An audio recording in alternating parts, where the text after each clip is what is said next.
So, John, principal sir has joined.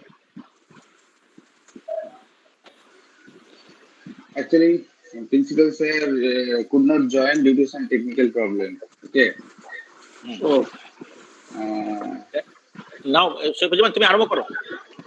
Okay. Professor Jana has not joined yet now.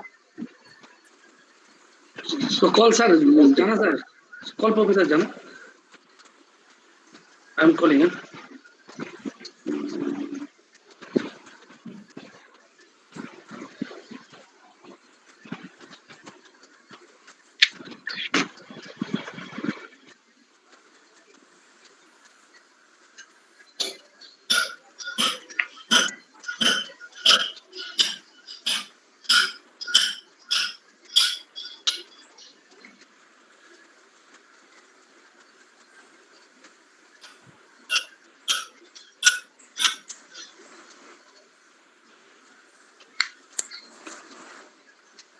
Jana sir is joining.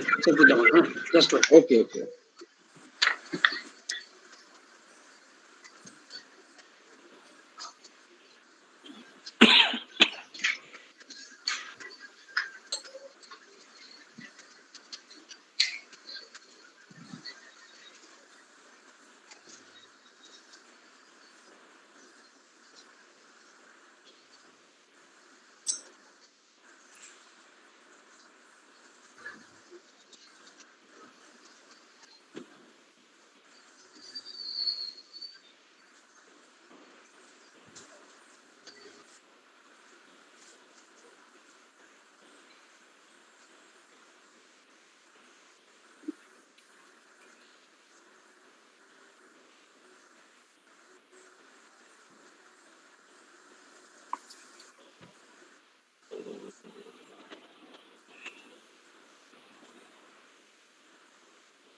Good morning, sir.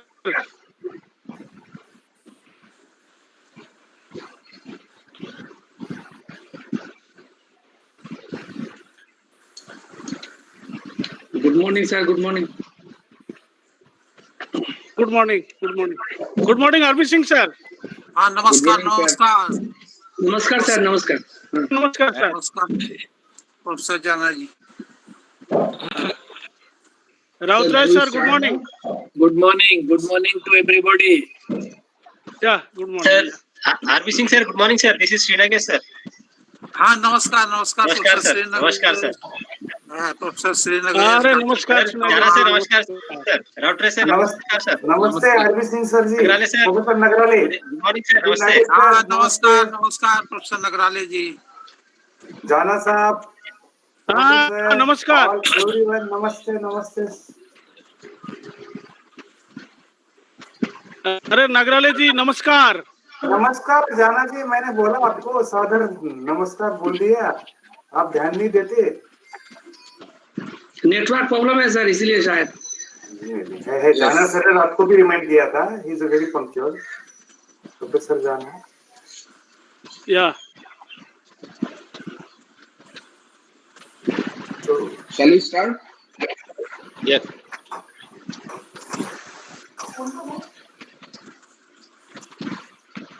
सैफुज्जमान। Yes, sir. Let's Good start. morning. Good morning. Snapshot. Yes, sir. Yes, sir. I will do that.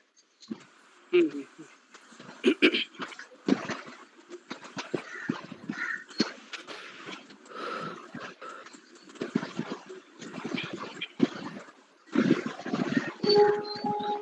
Now, Okay. Yeah. Shall Now we start, we sir? can start. Yeah. Okay. Sure. Okay. With permission of our chief guest, I'm going to start this webinar. Good morning to all of you. On behalf of the conveners of this webinar, I, Shaikhujaman Tarabdar, Assistant Professor of Geography of this college, express thanks and warm greetings to all of you. COVID-19 forced us into a new normal condition where everything is adjusted to suit the changing situation. We have also come forward to cope up with this new normal condition in the academia and organize this web seminar. We have got many eminent academicians across the world and from different disciplines and from different areas of geographic research. I want to express my deep gratitude to all of our resource persons for giving us their valuable time. Hope we will be enriched by their speeches. I want to thank all the participants for joining us because without participants, a seminar or conference cannot be succeeded. It is a place where exchange of new thoughts and ideas happens and new ideas emerge. Now, this is the time for welcome address. For some technical reasons, our principal could not join us today, but we have with us Dr. Pulak Kumar Kundu, Associate Professor of History and Coordinator, IQAC of this college. He is also the Joint Organizing Secretary of this webinar. So I am requesting him to deliver the welcome address. Please, sir. yes. Okay. Thank you. Good morning to our academicians, guests, and colleagues. Welcome to the international webinar on researching in geography and allied disciplines, pre and post COVID-19 pandemic situation. I would like to convey my heartfelt gratitude to Professor R.B. Singh, Delhi School of Economics, Professor J.K. Rautri, Thailand, Professor B. Sringesh, Osmania University, Professor S. Chandrajana, and S. Sengupta, University of Burdwan, Dr. A.G. William, University of PH, Hungary, Professor A. Banerjee, Jawaharlal Nehru University, Professor A. Jana, Professor Nagara, Professor Chauhan, University of Bongo, Dr. A. Misro, Vice Principal of Itar College, for accepting our invitation. Now, it is needless to emphasize that COVID-19 has been threatening human health, life production, social functioning, and even human relationships.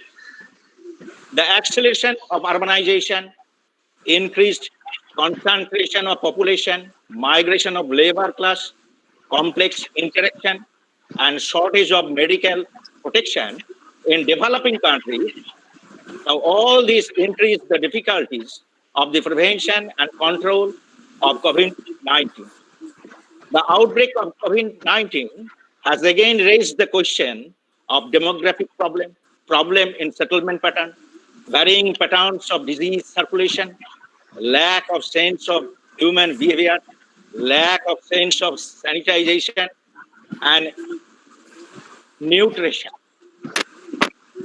Now, the most pertinent question is, what will be our role in this situation? Now, I think geography is unique in bringing together the social science and natural science. There are two main branches, human geography and physical geography. Human geography is concerned with the spatial aspects of human existence. On the other hand, physical geography is concerned with the pattern of climate, landform, vegetation, soil, and water. Now, geographers have been using many technologies such as GSI, GPS, online mapping, and etc.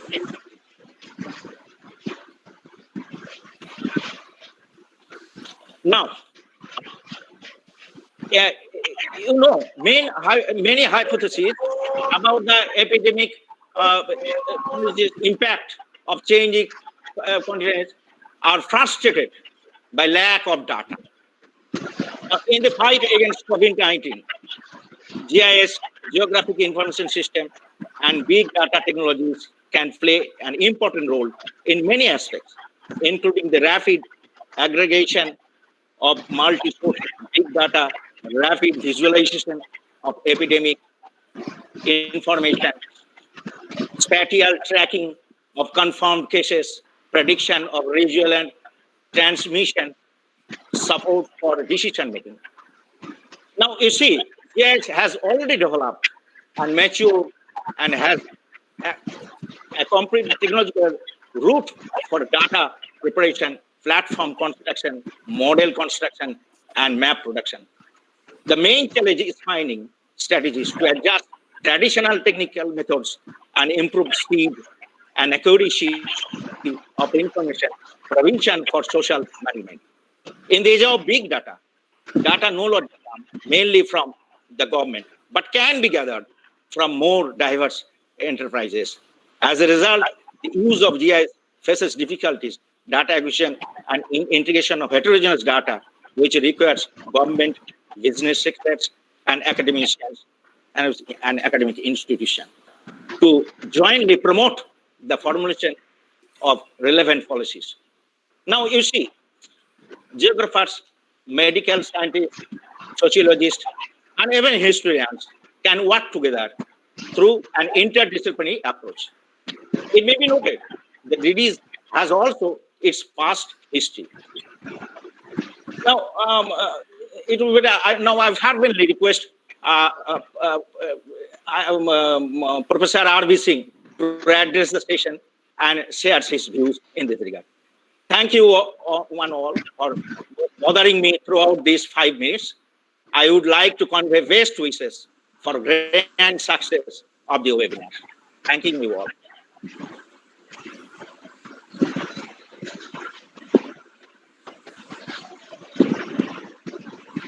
So, can I start? Yes, sir.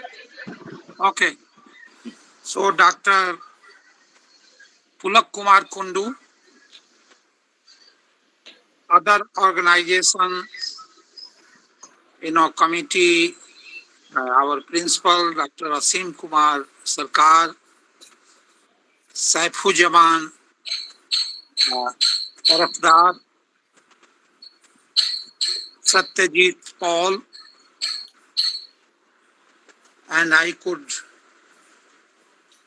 recognize many our colleagues, distinguished colleagues, well-known geographer, Professor Rautroy, Professor Jana, Professor Sri Nagesh, Professor Nagrale,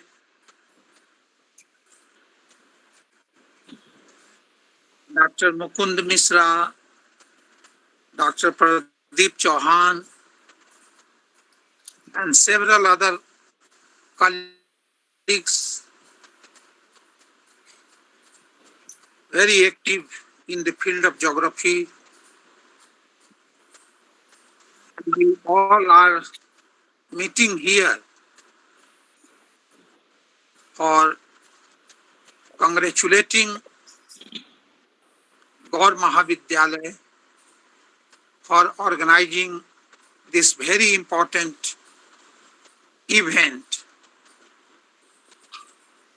on title Researching in Geography and an Allied Discipline, pre and post COVID-19 pandemic situation. COVID-19 explored many areas of concern, and just now Dr. Kundu also emphasized few of them.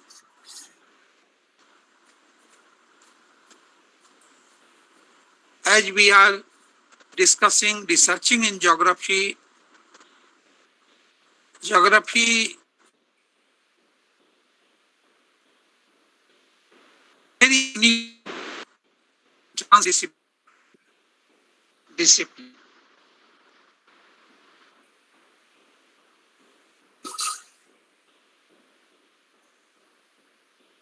By natural processes, how society produce, organize, use and misuse environments and resources, and how society themselves are influenced by environment in which we all are located.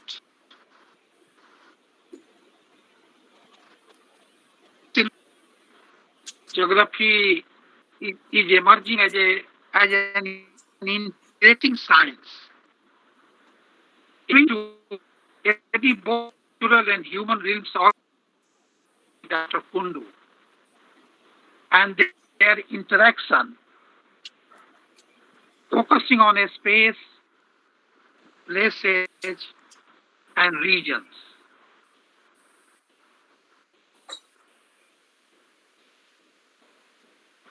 We question both short-term processes, not only the geomorphic processes, but the human driving processes and their resultant patterns.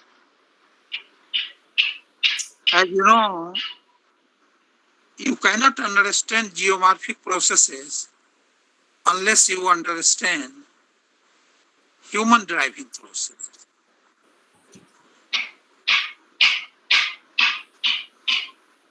Considering these all idea, International Geographical Union is working for promoting geography through initiating and coordinating geographical research and teaching in all countries of the world. So on behalf of International Geographical Union, I would like to congratulate Gaur Mahavidyalaya and all colleagues, Saifuzzaman, Tarafdar, and Satyajit all for taking this initiative. Our IGU work through national committees. In case of India, Indian National Science Academy is our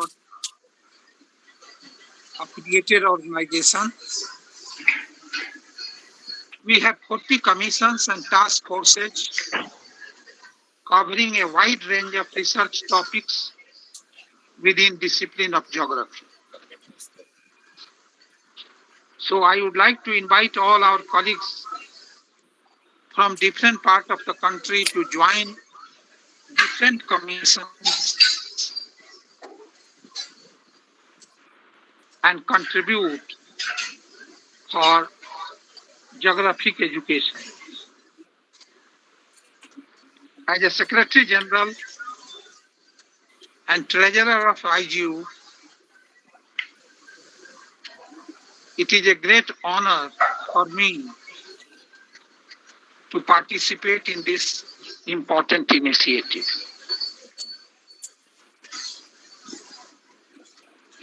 While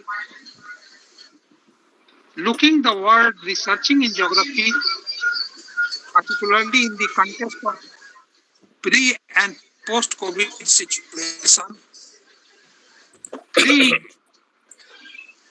questions resound in my mind. First, regarding the origin of this viral outbreak diseases. If you will see chikungunya, swine flu, Zika virus, Nipah virus, COVID-19, majority of these viral diseases originated from wild animals. So you can understand from your own perception how we are very closely researching environmental phenomena. So wild animals, these aspects we have to explore. Geography is discovery. Geography is exploration. And so it provides a great opportunity for us to explore these environmental resources, ecosystem services, how it is influencing. Second important area I would like to identify: urban environment, infectious diseases. So what I would like to say that we used to work very closely with the urban environment. Present century is an Asian century. And I would like to use the word Asian urban century. Most of the mega cities are located in Asia. And we have also origin of these diseases, infectious diseases, largely coming from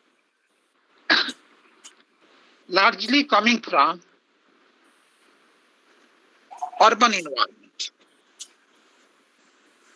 55% of urban world population lived in urban areas.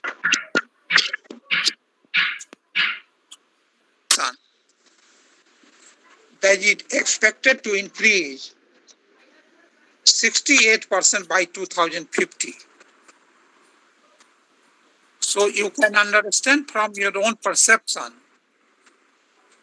how this aspect is very important for us. Cities are also the places with highest population density. Throughout history, cities have been the sites of infectious diseases, outbreaks. And so that is why we get a unique challenge to those leading response, as was evident in case of Ebola, SARS, MERS, and now COVID-19. Cities are also be the sites of solution to arrest the spread of infectious diseases and improve population health.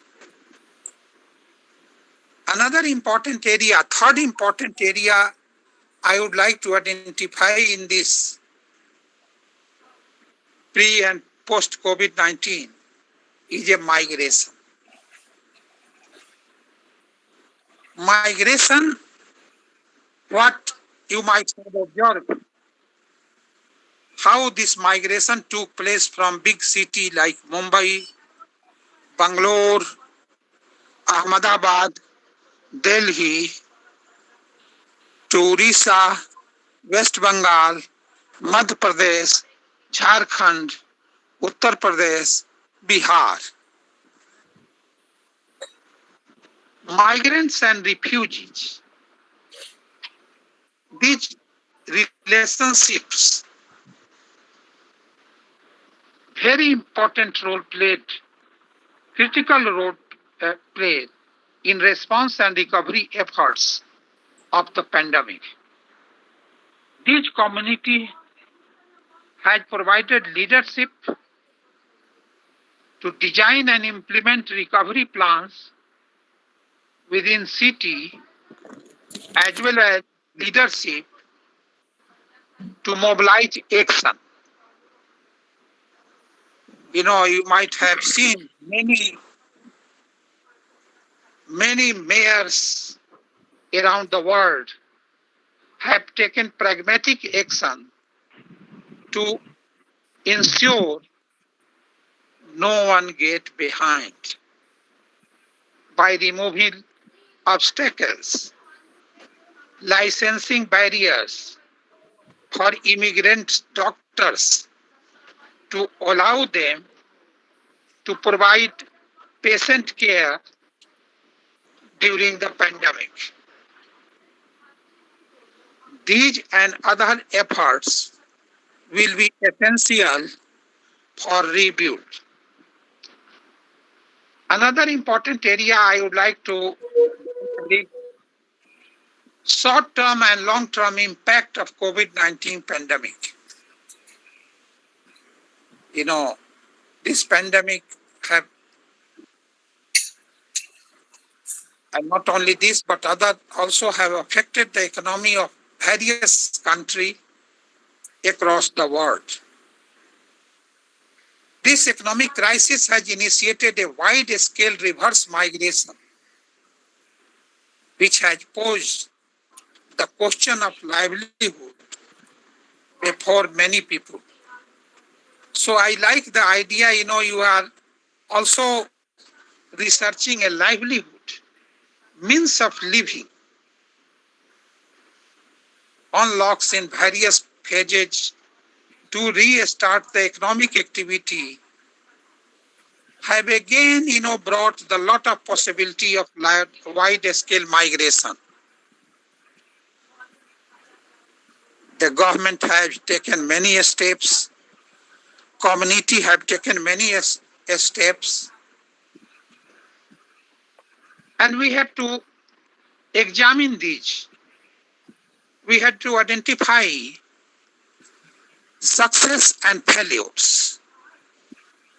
The effect of this unforeseen worldwide crisis in different migrant groups vary across the region. And so that is why it is very important to see the short and long-term migration. Another important area, one can see unique manifestation of vulnerable groups. Old age people,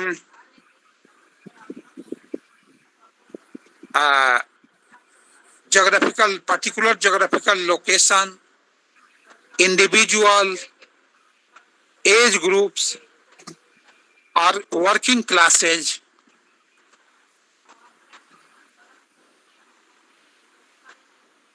Dear colleagues, we have to see the socio-economic transformation of society due to this spillover of the virus, initially causing the urban health hazard, and then now totally transforming the society and economic transformation throughout the region. Impact is diverse. A conventional local grocery shop to the multinational corporate houses, all are affected.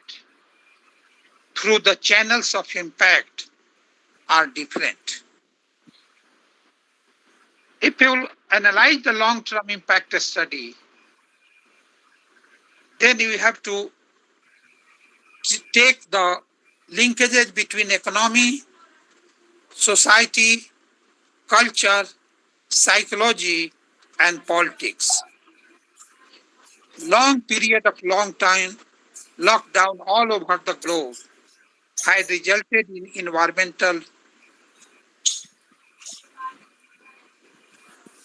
regeneration and diminishing of the pollution level.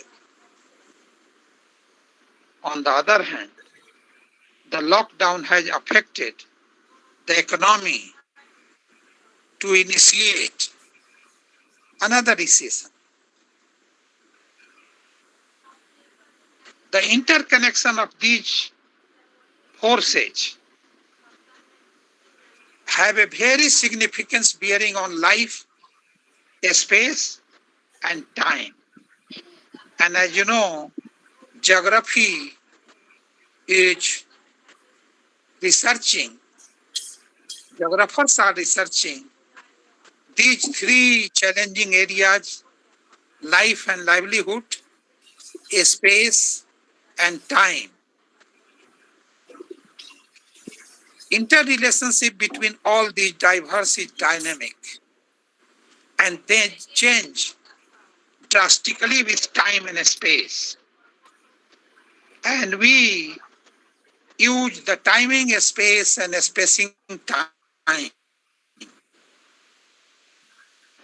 Dear colleagues, it is very important for us to examine this economic impact and how we can create the manufacturing hubs for country, because manufacturing hubs create the national wealth. We have to improve trust, business trust, supply chain. We have to compete with South Korea, compete with Taiwan, compete with Malaysia, Indonesia, Mexico. And we can, through creating the manufacturing hubs, we can have the supply chain and we can improve our. In this context, we should not forget green energy technology. You know, we have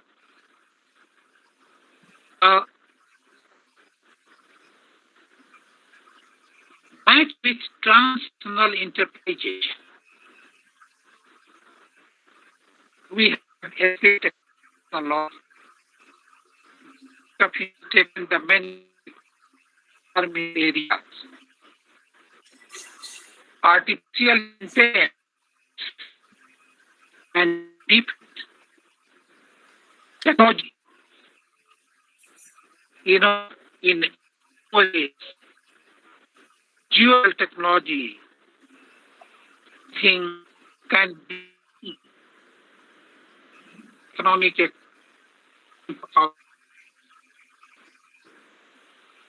in our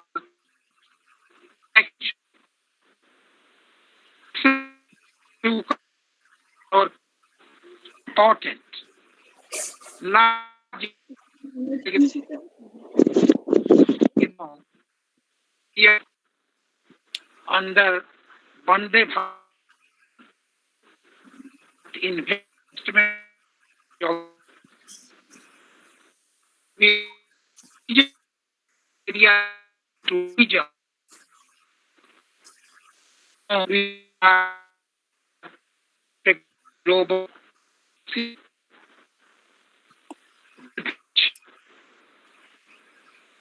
You know, livelihoods, agriculture such a level is very large.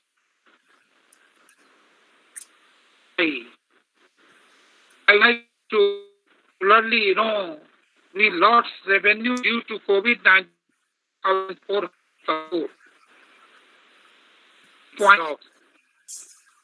percent of organized hotel stores, 20 lakh crore package by government. Dear colleagues, people, rural to region. How we can do? We can do surrounding all town headquarters. We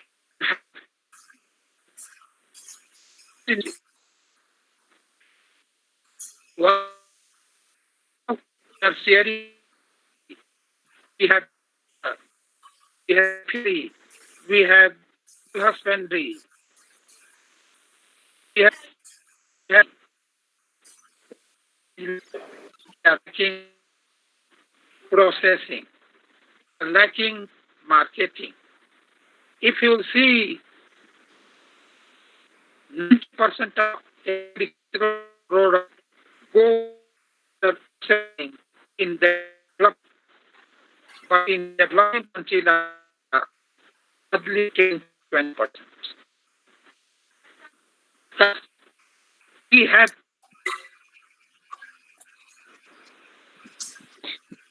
in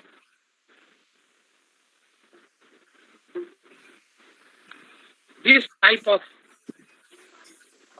system where we can process, we can market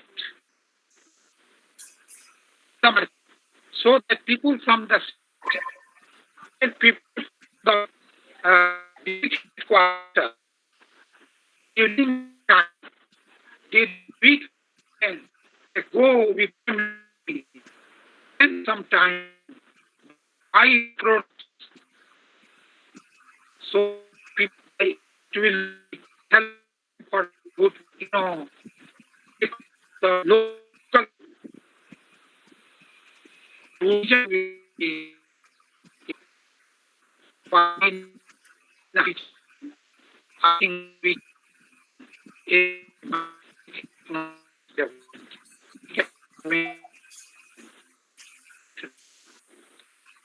and when we go 130 digital for agriculture, and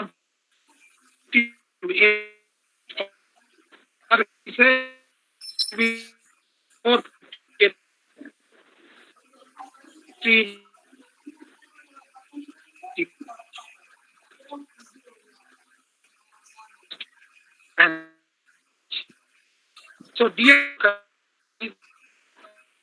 so convey important for competitive policy regarding BJP, the few plan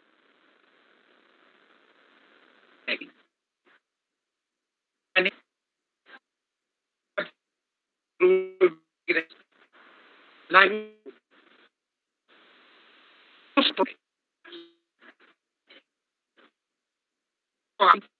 area,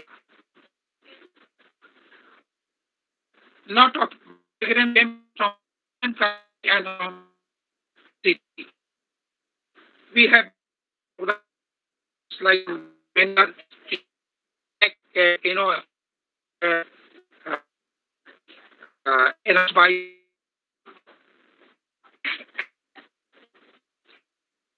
by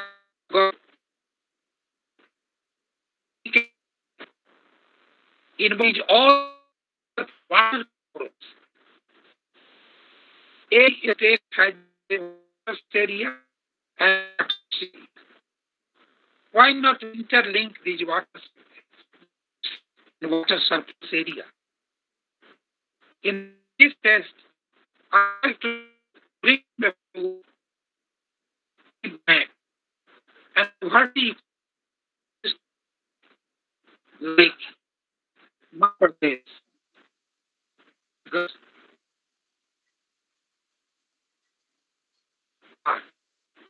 more party and migrants are also Are we seeing, sir? this. Are we seeing, sir? Yes. Audio is not clear. I think due to network issues. Please turn off your videos. Then we think we can hear you properly. Because audio is not clear. Okay, sir. Continue. Oh, okay. So, dear colleague, another important point I would like to bring before you is it okay? Yes, sir. Okay now. Okay now, sir. Yeah.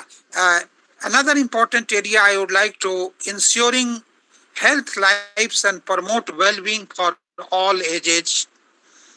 And I would like to put before you a national picture. If you'll see southern states like Kerala, Tamil Nadu,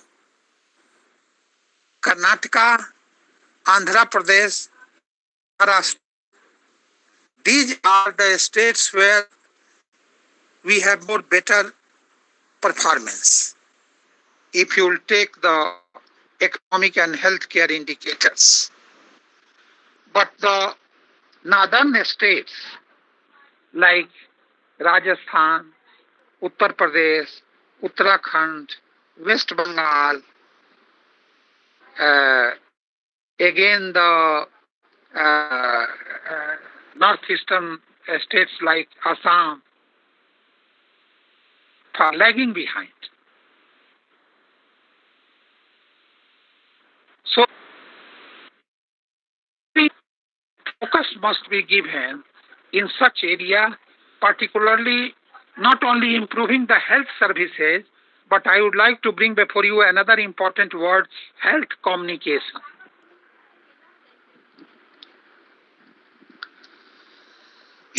I would like to devote a few minutes on food technology, where, West Bengal, Bihar, Uttar Pradesh, Odisha, they can play a very important role. And particularly, I would like to highlight the crops which are disappearing: bajra, ragi, jawar. These are so nutritious in comparison of the other, wheat. And we have technology. I have been associated with the Central Food Technological Research Institute as a chair of the Research Council. And they have technology like expanded bajra, self-stable bajra flour, instant ragi, bread with ragi and bajra, cookie from ragi and bajra, muffin from ragi and bajra, many technology from jawar flakes, self-stable jawar flour, nutritious millet flour, millet semolina, multigrain sweet mix, ragi, many technology developed through ragi rusk, ragi noodles, ragi papad, ragi roti, ragi snack, ragi flakes, ragi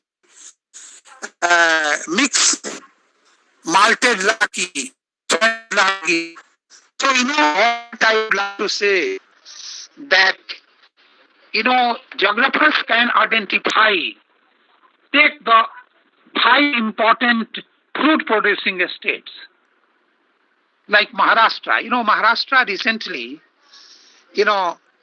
strawberry, pomegranate, then traditional, like orange, banana, Andhra Pradesh, Uttar Pradesh, Gujarat, Tamil Nadu. These are the important, fruit producing states where, we can bring the fruits related technology. Which are the vegetable producing states? Uttar Pradesh, West Bengal, Bihar, Madhya Pradesh, Gujarat. These are the largest vegetable producing states where we can bring the vegetable related technology. Spices. Which are the states? Gujarat, Andhra Pradesh, Madhya Pradesh, Rajasthan, Telangana, where we can bring the spices related technology.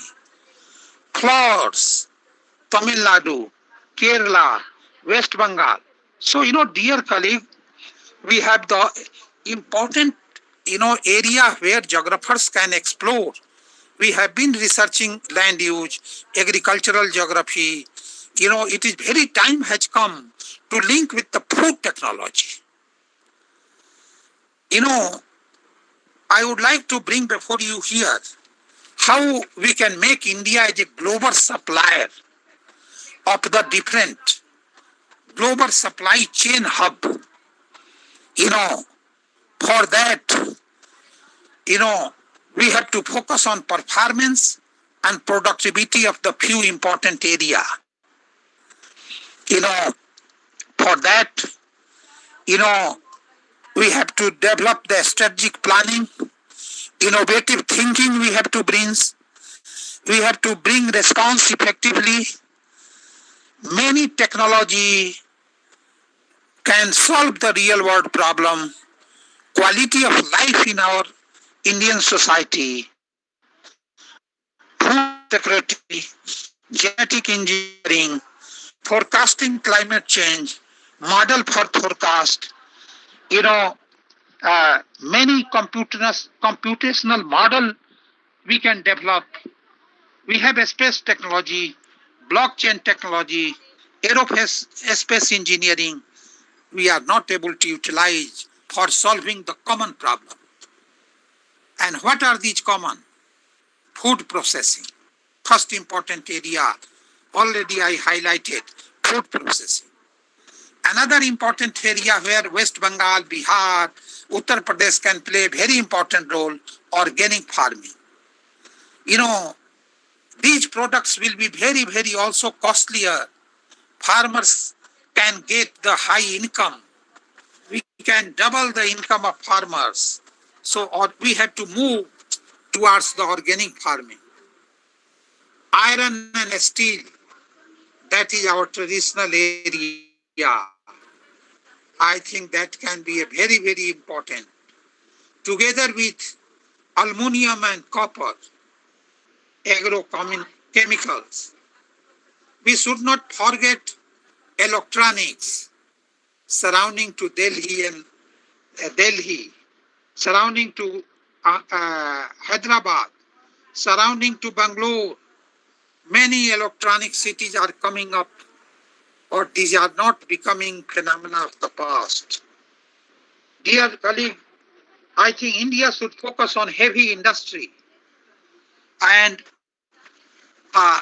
industrial machinery.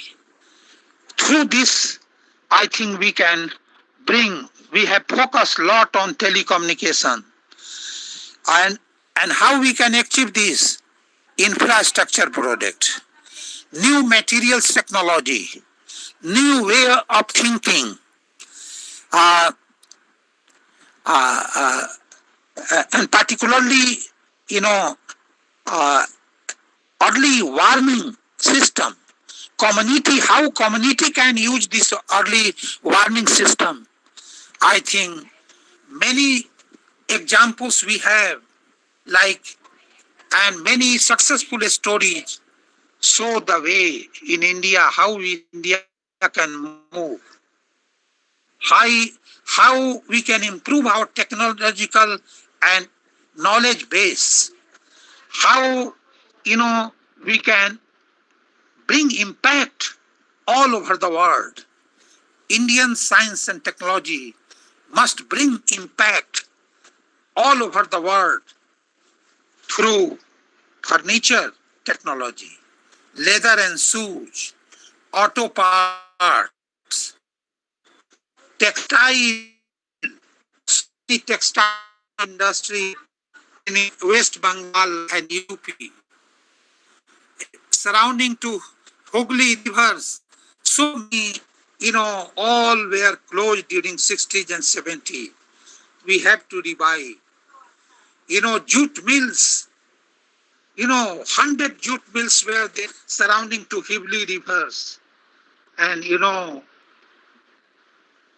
these textiles and jute mills can bring glory for India. Even a small country like, Bangladesh, you see, we have to take lesson also. How on this, they did a lot of progress on textiles. Last important area I would like to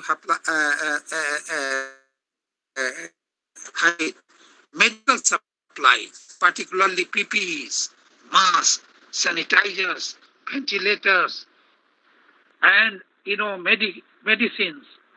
We have supplied during the COVID-19 to more than 100 countries, different type of these facilities, medical supplies, and also the medicines.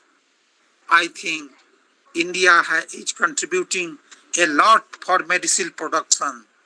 So through these technological innovation, we can develop the region-specific business development model across industry, across region, across different community, across different space.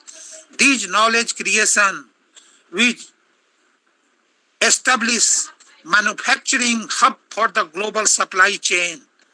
And another important area, I think geographers should utilize developing digital infrastructure.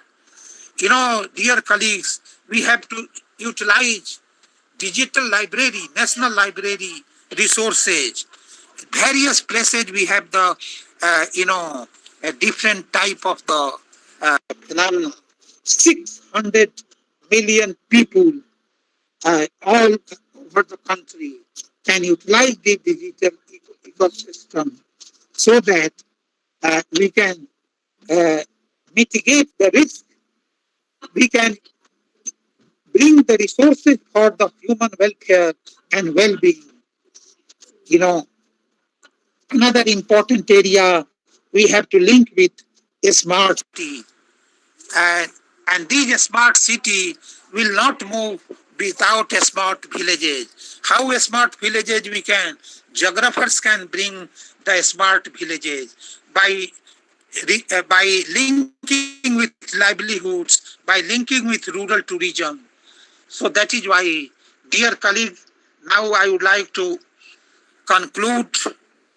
We have the many distinguished colleagues, waiting for lectures. Local economy, how can play a very central role in the post COVID-19 recovery. That should be our objective.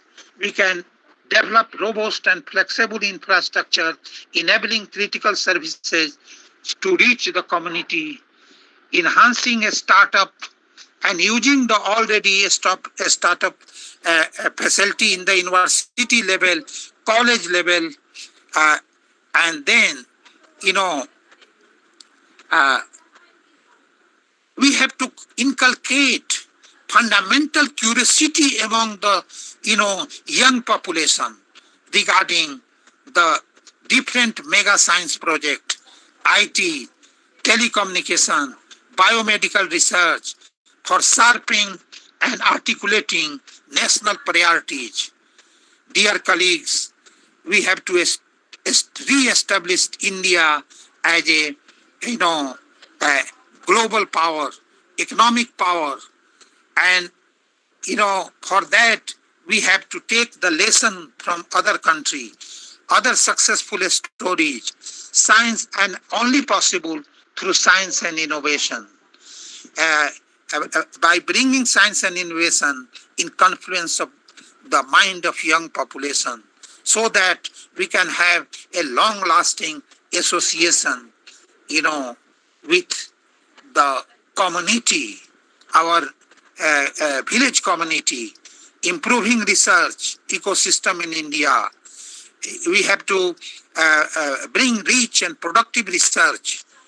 That is the core of human progress, and that is possible when we can have scientific curiosity, digital, innovation, major mission we have to utilize supercomputing, cyber security, a skilled human research, many hubs have been, established. We have to utilize, we have to identify, some of the clusters like Makhana, Kesar in the Jammu Kashmir, such type of the hilsa fish in the Hooghly River, such type of the geographical indication will bring glory, and we can integrate, inclusive and adaptive decision-making process. Finally, I would like to say that, dear colleagues, science for development, for reducing migration and improving livelihood is a need of the hour. Science policy interface geographers should utilize to contribute towards sustainable development, taking into consideration of socially deprived section of society like tribals, Dalit. We have to utilize platform for development, particularly the youth platform. All our, colleges should create youth clubs, SDG clubs for contributing to our society, and we can develop community and policy relevant analysis. Last, I would like to conclude that this webinar will surely be a platform for dialogue and deliberation for short and long-term impact of COVID-19 from migration point of view to tourism, livelihood, which will open up a new space for field of geography and provide insight for the policymakers and civil society organizations in India. I convey my warm greetings and best wishes to organizers, Dr. Asim Kumar Sarkar, Principal, Dr.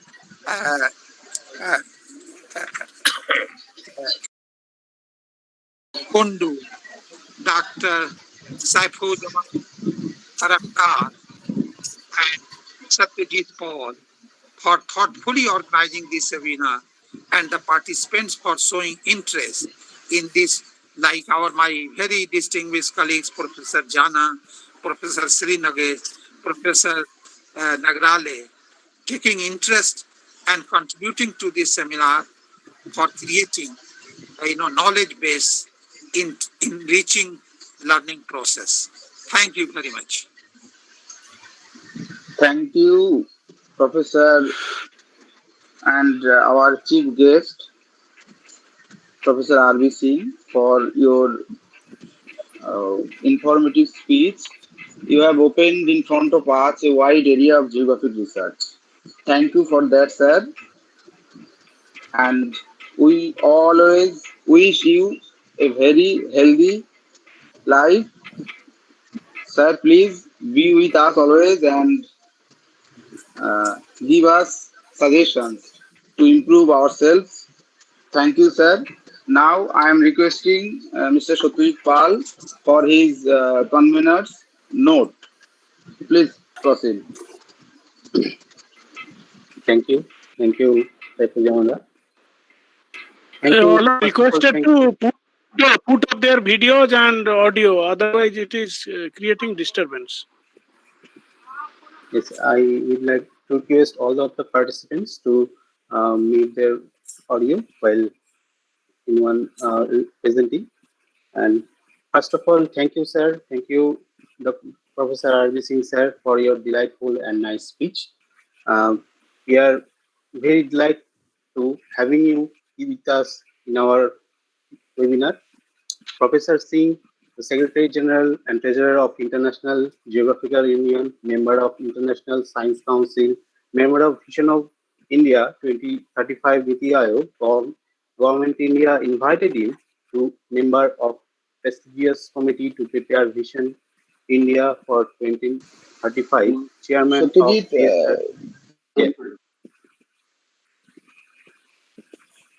Am I not audible?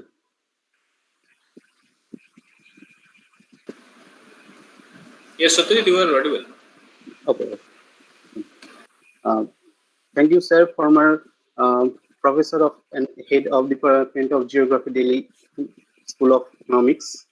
And as Professor R.B. Singh stated that that wave of novel coronavirus affected most of the countries in the world, and over the few months, it has drastically changes everything from the global economy to everyday life. Limitation on traveling, self-isolation, quarantine, and social physical distancing have led a major disruption of our daily life of every people in the world. The pandemic also severely affected the teaching learning processes of educational institutions, which is future or backbone of any country. All kinds of research activities and are severely affected by this pandemic, especially the social science subjects like education, sociology, political science, and mostly the geography, which is highly depends on field-based research and activities. In these circumstances, the aim of our international webinar to explore the alternative ways and manage the pandemic situation and carry out the research smoothly in geography as well as other allied disciplines.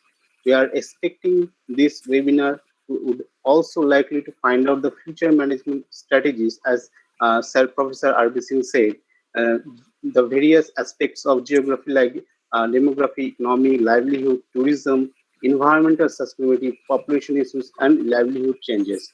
Educational and other change, management also is a part of our webinar.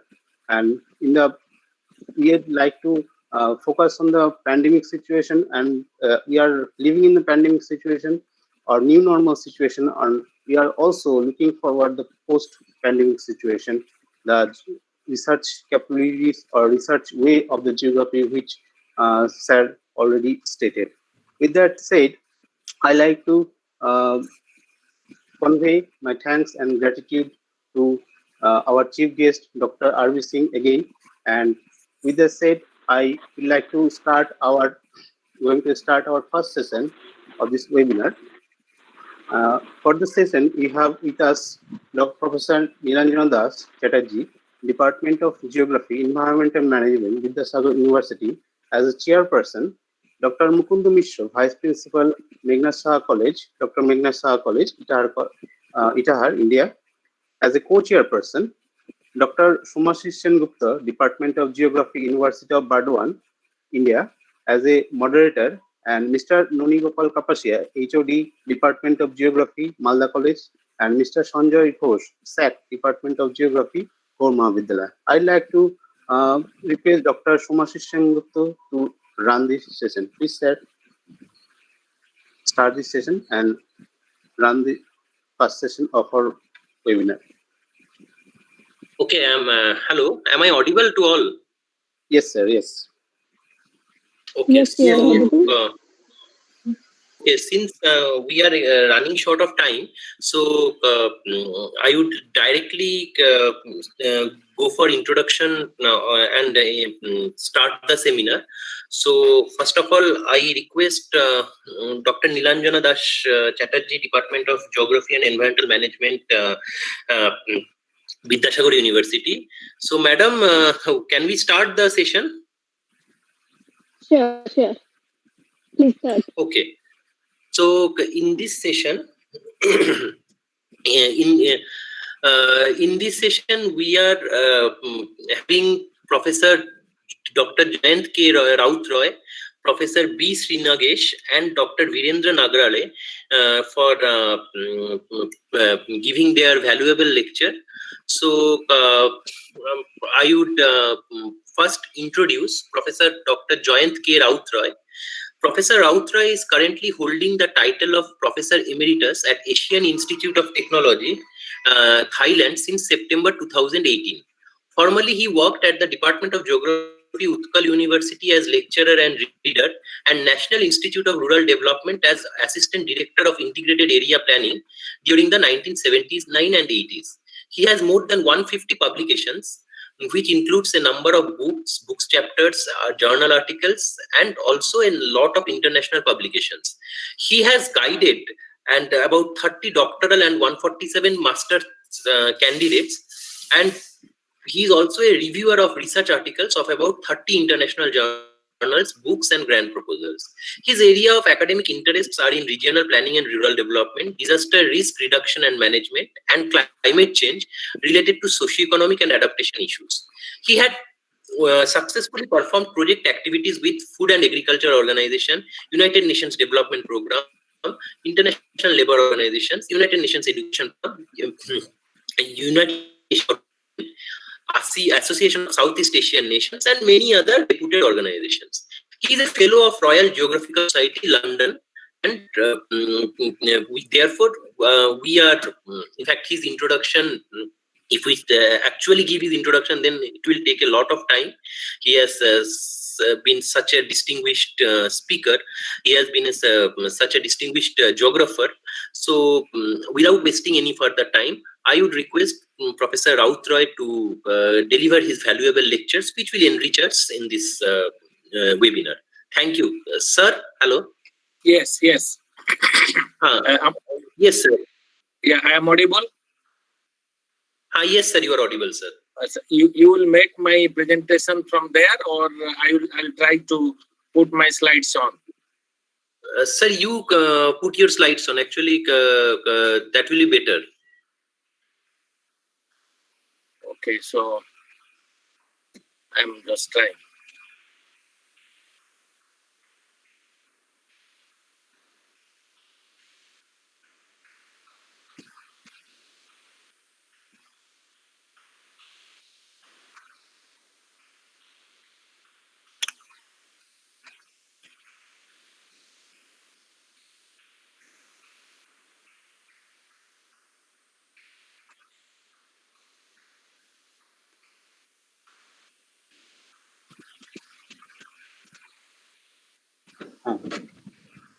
Can you try from there? I have difficulty. You have my presentation file, right? Hello. So can you? Yes, sir. Hello. Yeah, you please show my slides from there. I'll speak from here. So I have difficulty in uploading my file for presentation. Okay, sir. Okay. You try, and I'm starting now.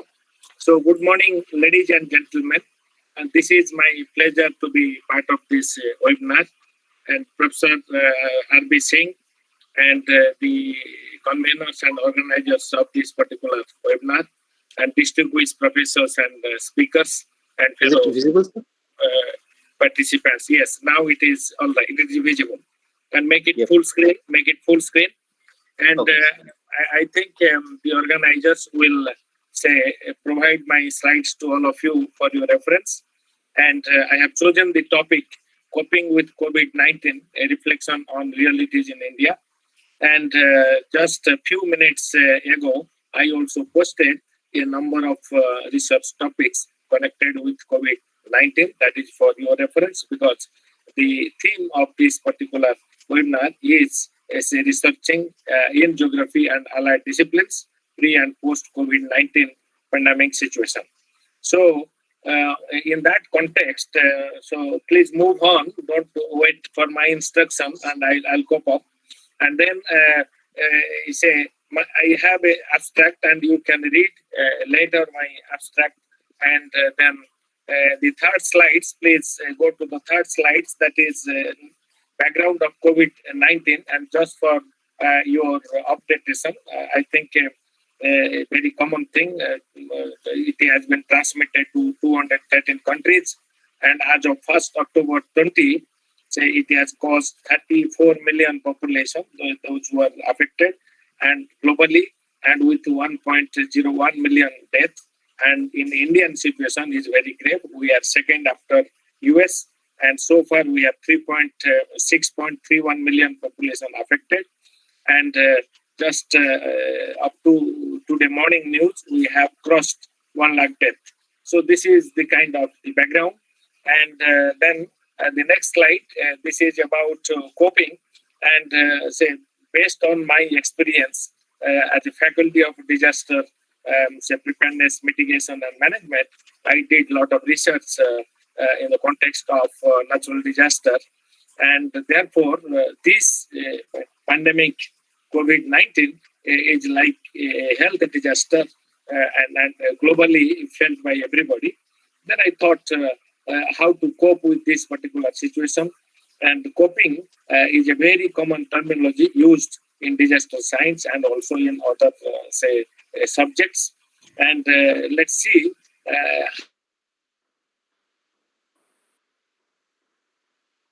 simplistic way to deal successfully, to deal successfully a difficult situation and adjusting to the lifestyle with the disaster and finally living with it in the absence of long-term solution.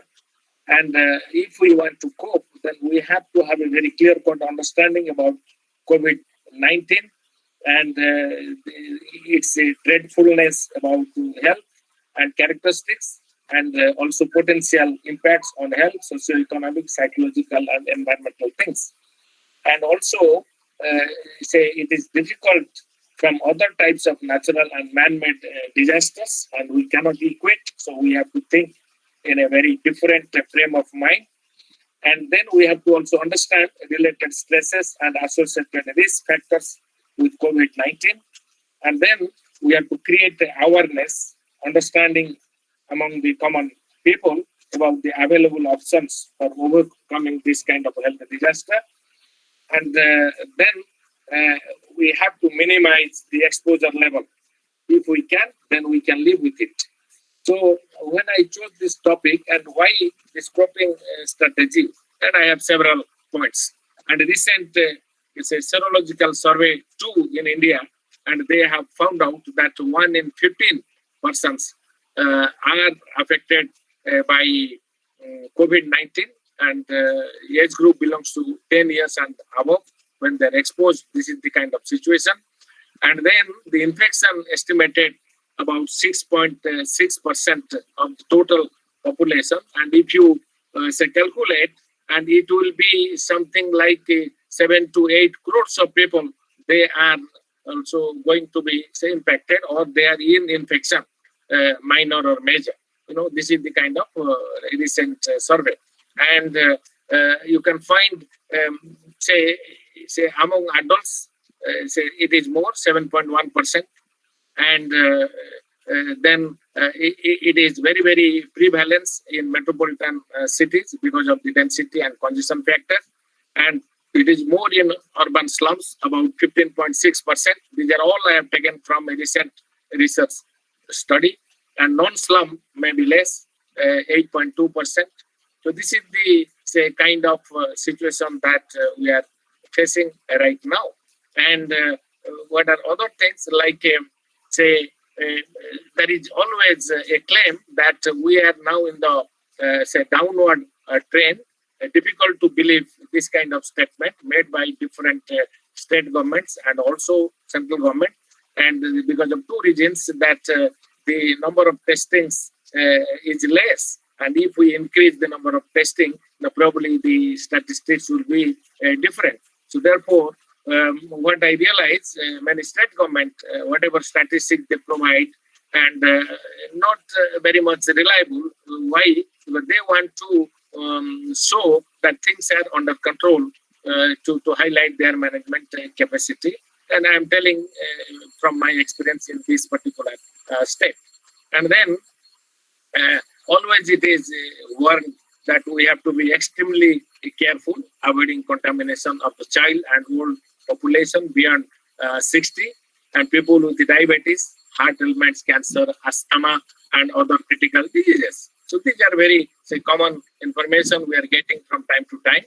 And in London, what they have realized, and it has come in different newspapers, that second wave is already felt, second wave.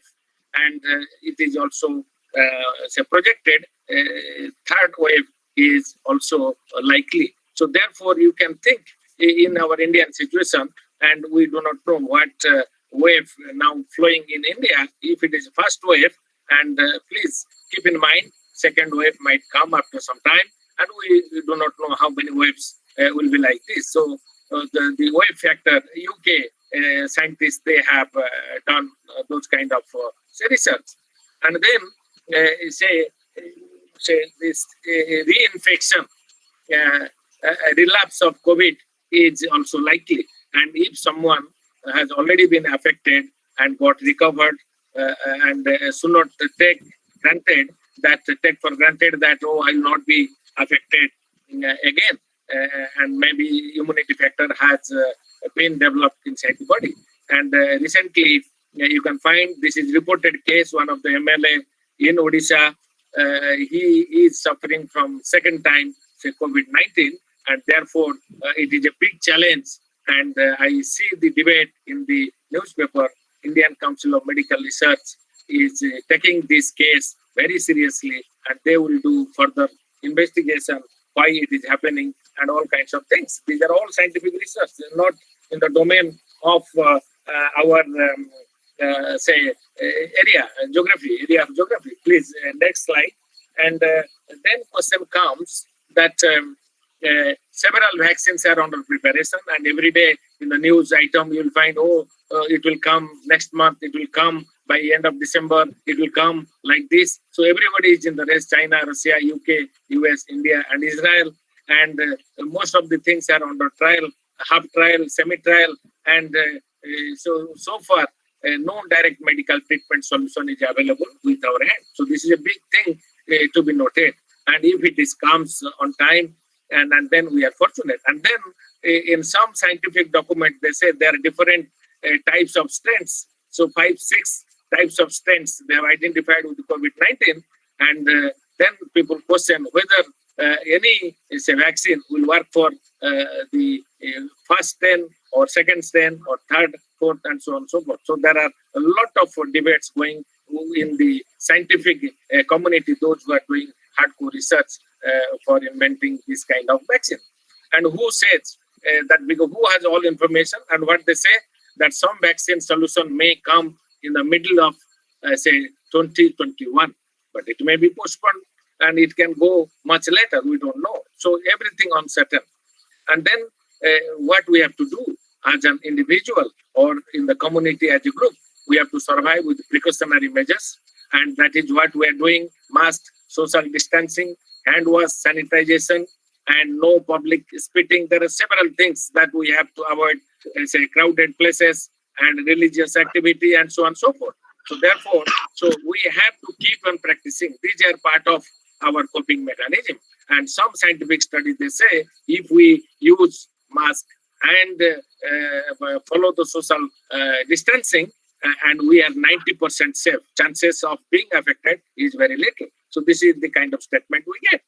And then from other say information, lockdown, containment, and behavioral changes of the population have effectively checked the potential spread of SARS-CoV-2, meaning COVID-19. So whatever practices we have followed so far as a management practice, and it has really worked in controlling COVID-19. And finally, the literature says, and all over the world, people are very much concerned, and we don't find any sign of abating COVID-19. When it will be fully controlled and when we can finish this COVID-19. So there is no sign of any, say, indication. And then only strategy is to live with COVID. So therefore, I focus on this topic. Please go to the second, next slide. And then, so what we have to do? We have to minimize the exposure level, meaning as an individual or in the family, total family members, in the community, all community members, and so on and so forth. So we have to minimize exposures. And what are the practices going on? That we have found very useful: use of mask, and everywhere you find no mask, no entry to other premises and workplaces. So mask is very vital. Washing hands with sanitizer, sanitizing the living and work environment, social distancing between 1 to 2 meters, and then reducing our mobility only for most essential and emergency activities. It is nothing new. I'm just putting in order: avoiding visiting congested and high density areas, very to be careful. And from statistics, slum areas are highly impacted by COVID-19. It is all over the world, and so also in India. And then we have to minimize or limit social and cultural activities and rituals and meetings, etc. And what we found in the state of Odisha, say the rituals, say following the death of a person in the family, and those who have attended those rituals, almost 90% of the people are say affected by COVID-19. And there are some marriage ceremony, though there is some limitation, you have to do it with 100 people, so on and so forth. And those who have attended those marriage ceremony and eaten together, and also you'll find substantial number have been suffered from this kind of thing. So this is what we have observed. And protecting children and old age population, sick persons, including COVID-19 patient under home quarantine. So what is happening now? We have to protect ourselves, and hospitals are fully occupied and no space. And this is a common statement made by all governments that now time to be quarantined inside the home. And if you have the facilities available, they cannot accommodate anymore in government hospitals and so on and so forth. So we have to follow the guidelines and instructions given by the WHO, Ministry of Health, both state and central governments, and they also change from time to time. We have to keep track, and the agency concerned, they have to share those information and make the community aware to be careful. And then we have to follow rigorously a high sense of hygienic practices at home and outside. So these are the things we have to follow to minimize the exposure level. And then next slide. This is next slide, please. And this is about the reflection on realities. And that is what also I focus. And in general, people are afraid and scared of going out because of coronavirus infection. This is a very common thing. Oh, I might get this and I have to be careful. But few of them are also not very much scared. They are enjoying on the street and everything. And we have to be very, very careful for them. And government is bringing a punishment, either fines and putting them into jail and so on and so forth. But some of them are very, very careless, and they will be the super spreaders. And so people are afraid. And then work from home is a new culture, but not for everybody. And the vegetable vendors cannot work from home. And there are many such things. But formal sectors, particularly factories and business houses, and they do work from home. And running offices with 50% employees. So these are the realities, and rotation of duties and closing of schools, colleges, universities at least end of this month, and then plan to start from November. Nobody knows. We may again extend the closure of those educational institutes. And then in many cases, partially and completely close down of businesses and all types of rural and industrial production systems, partial or fully closed down. Suspension of public and private transport services. Of course, now gradually the governments are trying to reopen, but not yet fully established. And the recent statistics in Odisha, actually now the inter-district and interstate transport services in the hands of, say, private bodies, and only 10% of the total number of such buses available for this kind of transport under use, and they are under terrible pressure, so it is almost, say, closed or partially closed. And then massive flow of return migrants to their native places and rising unemployment. And this is a big issue. Switching over to new occupations.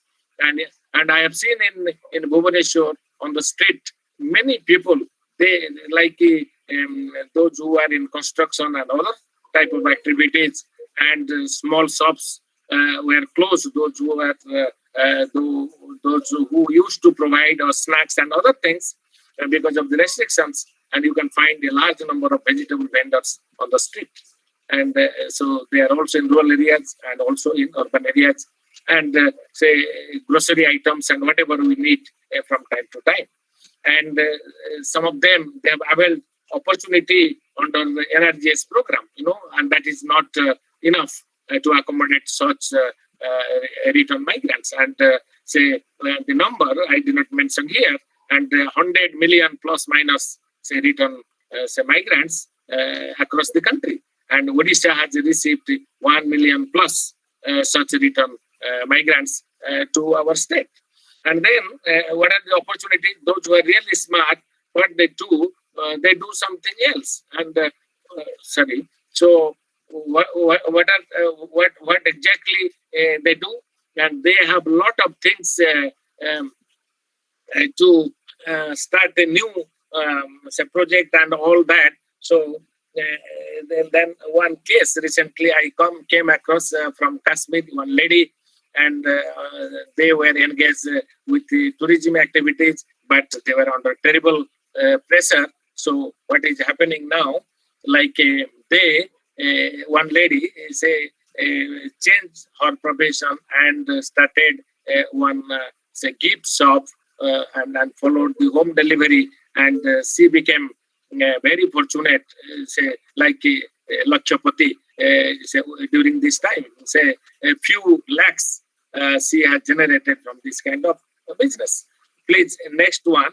And so next slide, please. And then I'll show you some of the things what is going on and how we are managing these kind of things. And then you'll find many reduction in individual and family household income. That is the reality of the situation. And because less income, so reduction in family level expenditure pattern, and major expenditure is going for health related issues, because we have to be very, very careful. This is the reality of the situation. And severe impact on families and households engaged in farming and informal sector activities, particularly wage laborers. So this is the reality of the situation.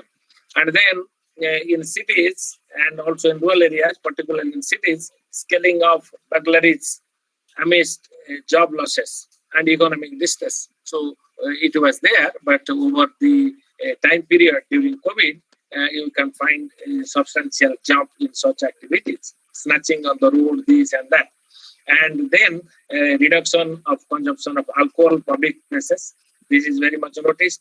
And I am drawing those kind of experience from, Odisha state, and increasing electricity bills to AC and TV time, etc., etc. So this is the pressure. And then there is no choice, because all of us are confined to the home. So we have to spend time with such kind of activities. And then investing on smartphones and phone bills for school children for their e-education. And this is a big challenge. And families are under pressure and given priority for children's education.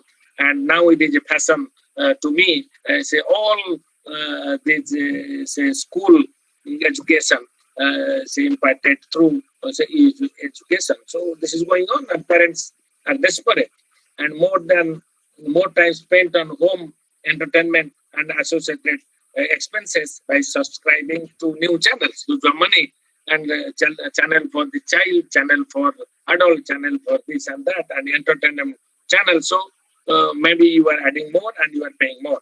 And then there is a higher reliability on home cooked food. So these are some of the reflection of realities. And please, the next slide. And then except earning members, all members are confined to home. This is the reality. And then within the home, you can find some conflicts and quarrels and harassments, and you can find a lot of things. Women harassment is noticed, and there are many such cases, all India basis also reported, but there are maybe unreported cases. And children confined to house and played with the parents and grandparents, fortunately those who have. And then sometimes on the community roads, and if it is safe, and then difficult to meet their needs. So this is also part of the system. And children were forced to online education, whatever available, and spend more time watching TV, cartoons, etc., and mostly in urban areas. So this is the kind of scenario. Intensification of self-studies under parental guidance, that is what going on. It is pressure to the parents and also to the children. And then high school, higher secondary, college, and even university students had undergone e-classes and online and offline examination, and it is because of due to the pressure of the UGC and followed by Supreme Court, and Odisha is a state, they decided not to have any exam, and they can manage and declare the result with the past examination. So therefore, so these are the scenarios or the practicalities that we are facing, and coping for health-related issues by Ayurvedic, homeopathic, and indigenous, medicines. So this is going on, but unrecorded. Sometimes we get some news in the local newspapers, but this is the reality of the fact. Many people, they do not have access to the health facilities. And then the technical students, they have innovated new technologies, so automatic sanitizer dispenser and robot services for COVID hospitals. These are few cases and developed different kinds of apps. And recently, it is good news, and today morning paper, I found it, I added that Reliance group, they have our green kit for testing the positivity of COVID-19, and it is quite effective, up to 98% sensitivity, and you can get the result within 2 hours. This is our indigenous knowledge and technique that helped us to develop such kind of machine, and approved by Indian Council of Medical Research. And this will be a substitute for RT-PCR kit. So this is a good news at least. So these are the things happening. And school teachers developed videos and teaching modules for Shiksha. I think most of you know that is a platform created by Ministry of Education. So National Teachers Platform, of course, for their own training and own exposure and sharing experience. But by the same time, they also developed a number of teaching modules, and quite beneficial to the students, and they use it. And Odisha got the first award in a recent assessment by Ministry of Education for developing such kind of modules and videos, etc., etc. And then coming to the next intensification of online and e-commerce and e-services. So this you can take as a part of coping mechanism, a way for digitize India with gaps and opportunities. So it is not that, but it's helping for digitization in India as per the present government's massive mandate, but with a lot of gaps within it. But still, I see a great opportunity. It is forcing us to be digitized one way or other. So online education and examination starting from primary, secondary, and higher education. So I'll talk the gaps maybe later, focusing on this aspect later. Online shopping and grocery and day-to-day consumables rise in home delivery, online payment services, particularly through banks. And I don't know the other states, but in Odisha, we have the apps for water, electricity, and telephone bills. And of course, something may be available in other states too, those who are under Government of India control, like telephone bills. And online payment for land tax. And Government of Odisha introduced e-Pauti, so you can pay your land tax. And then municipal holding tax also paid through the online platform in Odisha. Online order for food from restaurants and bakery shops. This is a common affair, everywhere in India. And this has gone up. Then online banking, use of credit and debit cards, and use of Paytm, Phone Pay, and Google Pay, and also Amazon Pay, etc., for financial transaction. Then online webinars like this. And during this period, at least I attended 12 webinars, and where I also delivered 4 to 5 webinars like this. So it has been increased, and it has a positive symbol, and then we can do such kind of things with little cost or no cost, and then we can get ourselves updated, educated, and experienced, and so on and so forth. And coming to the next slide, already it is there, and then intensification of online and e-commerce and services. So this is also part of coping mechanism. And online training and certificate courses. Every time I get through emails and then some advertisement, hey, these are the trainings and certificate courses available for you, and you can upgrade your qualification. And a good opportunity. Some of them are free, and some of them also highly priced. And online periodic business and party meetings, very common. And then online participation of MLAs and MPs selected, but not all of them, in Assembly and Parliament sessions recently held, and some of them are going on. In my state now, Assembly is going on. Then online interviews and recruitments, only selected. And this time students are very much frustrated, particularly the engineering students, and they're waiting for their placement. And they are going through such kind of interviews and in the selection process. And as such, job market is very, very slow and poor at this point of time. Then online health services through telemedicine, and this is very, very common because say all outdoor unit close by both private and government hospitals. So therefore, telemedicine is the only way. If you know your doctor, and then you can contact. And even if you don't know anybody, you can find out who are the doctors available to provide you guidance on telemedicine, and then you can use that telemedicine for your other ailments, not necessarily for COVID-19. And online lessons for maintaining hygienic standards by Food Safety and Standards for Food Authority of India. So they have also given different kinds of lesson, and I found it is quite interesting, and you may also check and go through it. And what is the next one? So let us see that coping strategy. Recently, escaped one more, and then coping strategy for conducting Bihar general election. It is coming, and you know what are the arrangements have been made. That will be say common. I think a strategy for the elections coming in future if this scenario continues. So Bihar has 72.9 million voters, and physical campaigning is restricted only on designated grounds, and that too maintaining say social distancing. But how far it will be really effective, we have to wait and see. And digital campaigns via social media, it was used in the past election, and I think it will be continued again for parties and candidates. The reduction of voters per booth limited to 1,000 only.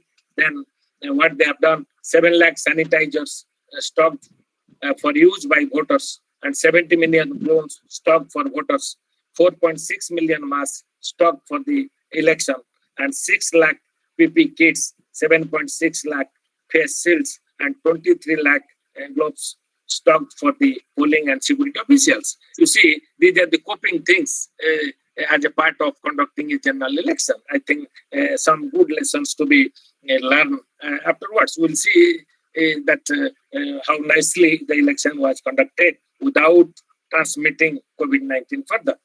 And then coming to the realities of education.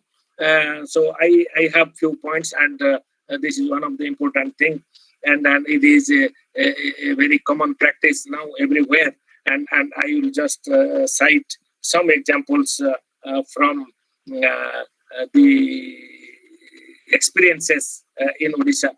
You know, under education, I think teachers were not prepared for it, and they are under pressure to prepare different lessons and modules, and for different stages of education, starting from say KG to PG, and first pressure on the teachers. And I checked with my nearest university through my friends and colleagues, hey, what are you doing? Oh, we are under pressure, and Vice Chancellor is telling, hey, you take 2-3 modules, and just to satisfy the Vice Chancellor's order, we have only 2-3, and we just write mails, you read this, read that, but that is not e-education, you know.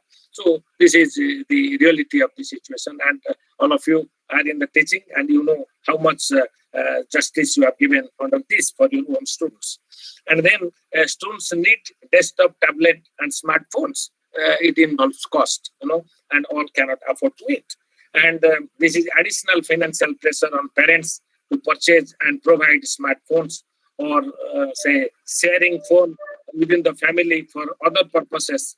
And many students do not have smartphones, and they share with their friends if the friend is nearby. And in rural areas, people move from one house to another, and they manage because they feel rural areas are relatively safe, and they can share, sit together, and even they are using without using mask and taking precautionary measures. Then say the question of availability of power. You know, everybody talks 24/7, meaning 24 hours, 7 days should be power available, and our networks, say all mobile networks, satellite networks should work in a way to facilitate our e-transactions, e-education. and then it is problematic in rural, remote areas, tribal areas, and what is happening. And you might have come across and children, school children, they walk 2-3 kilometers to the hilltops, and then they climb big trees, and then water towers to get the network in tribal areas, but not a very good network, and then very risky, and then weak connection. And this is not practical in adopting online education, because those who have access, they get some benefit. Those who do not have access, they get nothing. So this is the kind of have and have nots, and some get and many do not get. And then the other point is Odisha government also introduced education through radio from 28 September last month, from class 1 to class 8, and it will be on every day with different time slots, but the time of education is only 15 minutes. And I don't know, I have not seen what kind of curriculum they have and what exactly they are going to provide within 15 minutes. And this is not a right way. And this may be the education or education to radio or television. They may be additional input, but not really replacing our regular teaching activities. And so we are doing many things as a part of coping, and some of them are quite good, some of them, those kind of coping practices, depriving also many under this kind of scenario. Then schools are closed until first week of November, and it will be closed further depending on COVID situation.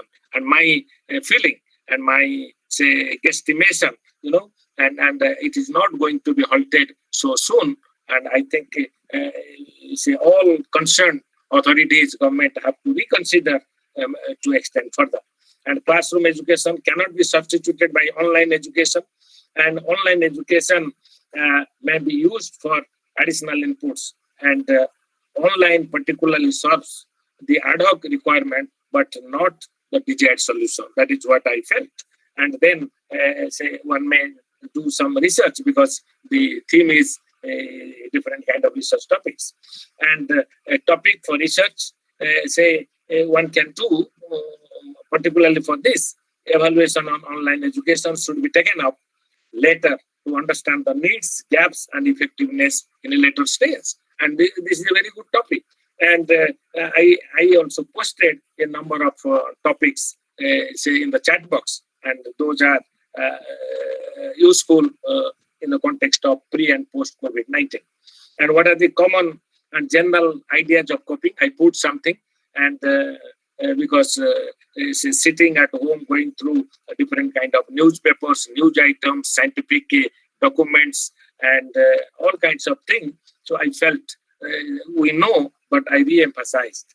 This is the time to consider for introducing a 5-day week for work across countries for formal sectors, including higher education, with 48 hours of work per week. This is a very common thing. At least Western countries, they follow, 5-day week. And what is the implication? And implication is that we can reduce the load on the street. So traffic congestion we can manage with this. And also the people have time for shopping and attending to household needs. So that is possible, and not running to the market and shopping malls, this and that. And they have free timing, and they can have their own time slots, and they are quite aware what is happening through COVID-19. And schools with a class from 1 to 8 should remain closed until the end of December. That is my guesstimation, and fresh assessment may be made to take decision.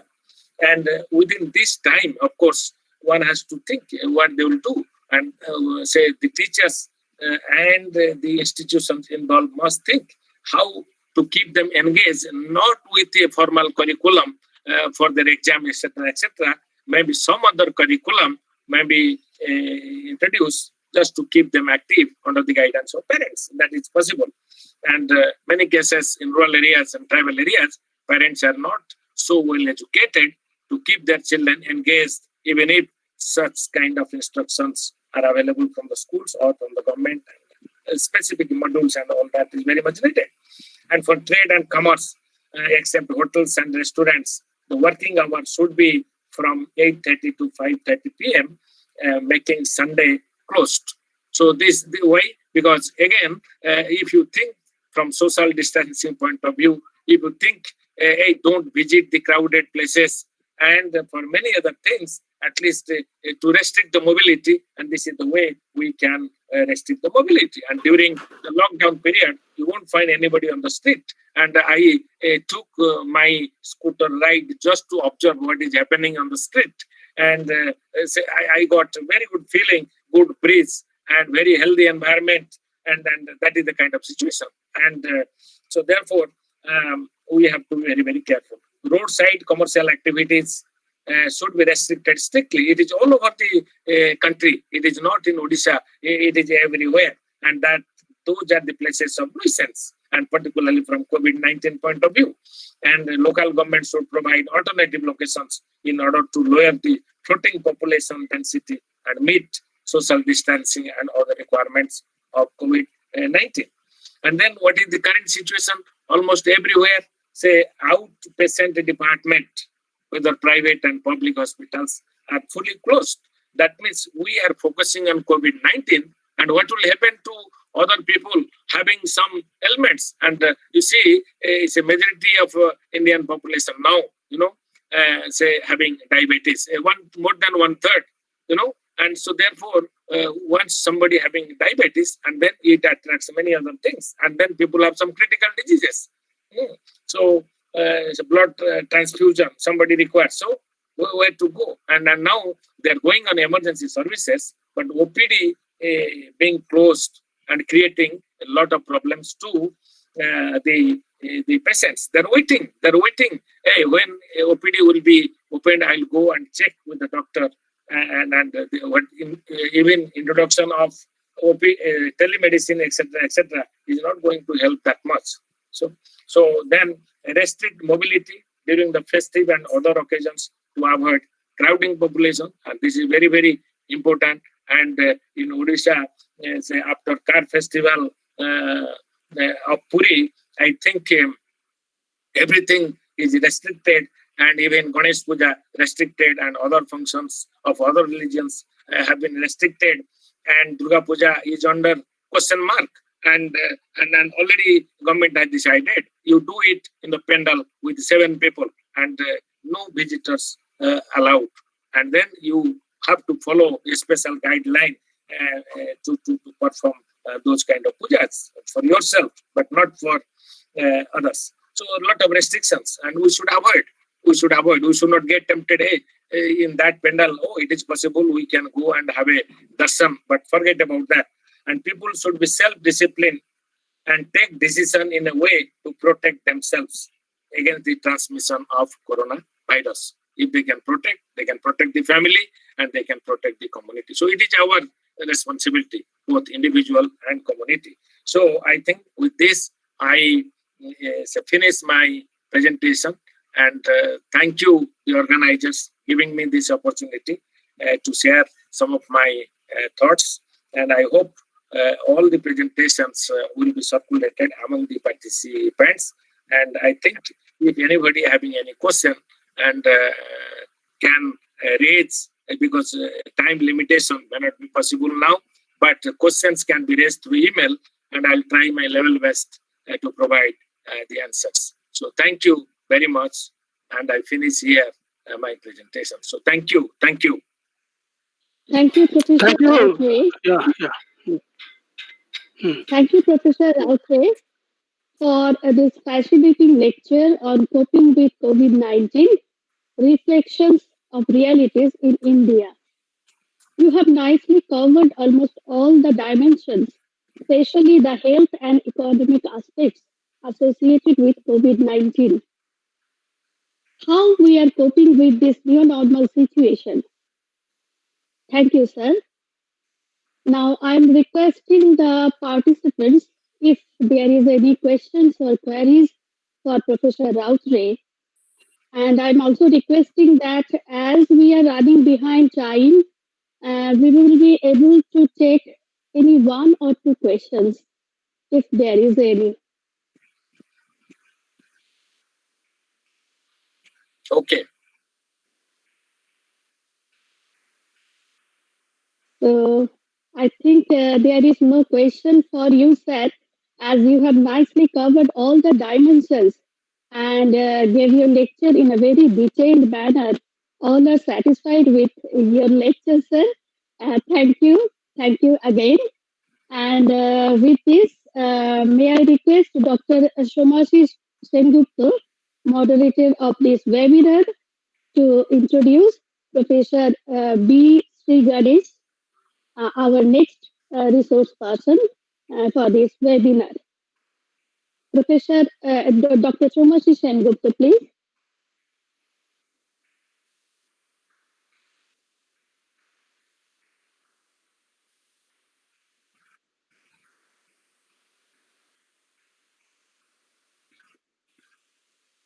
Shomashi, are you there?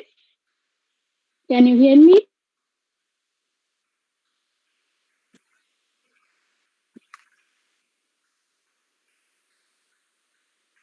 Saifujaman, if Somasis is not here, you can introduce Professor Sinage.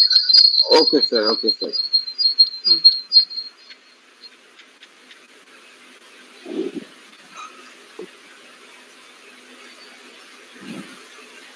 Hello. Yes, you are audible, Saifujaman. Okay, ma'am. Okay, ma'am. I would like to introduce Professor B. Srinagesh.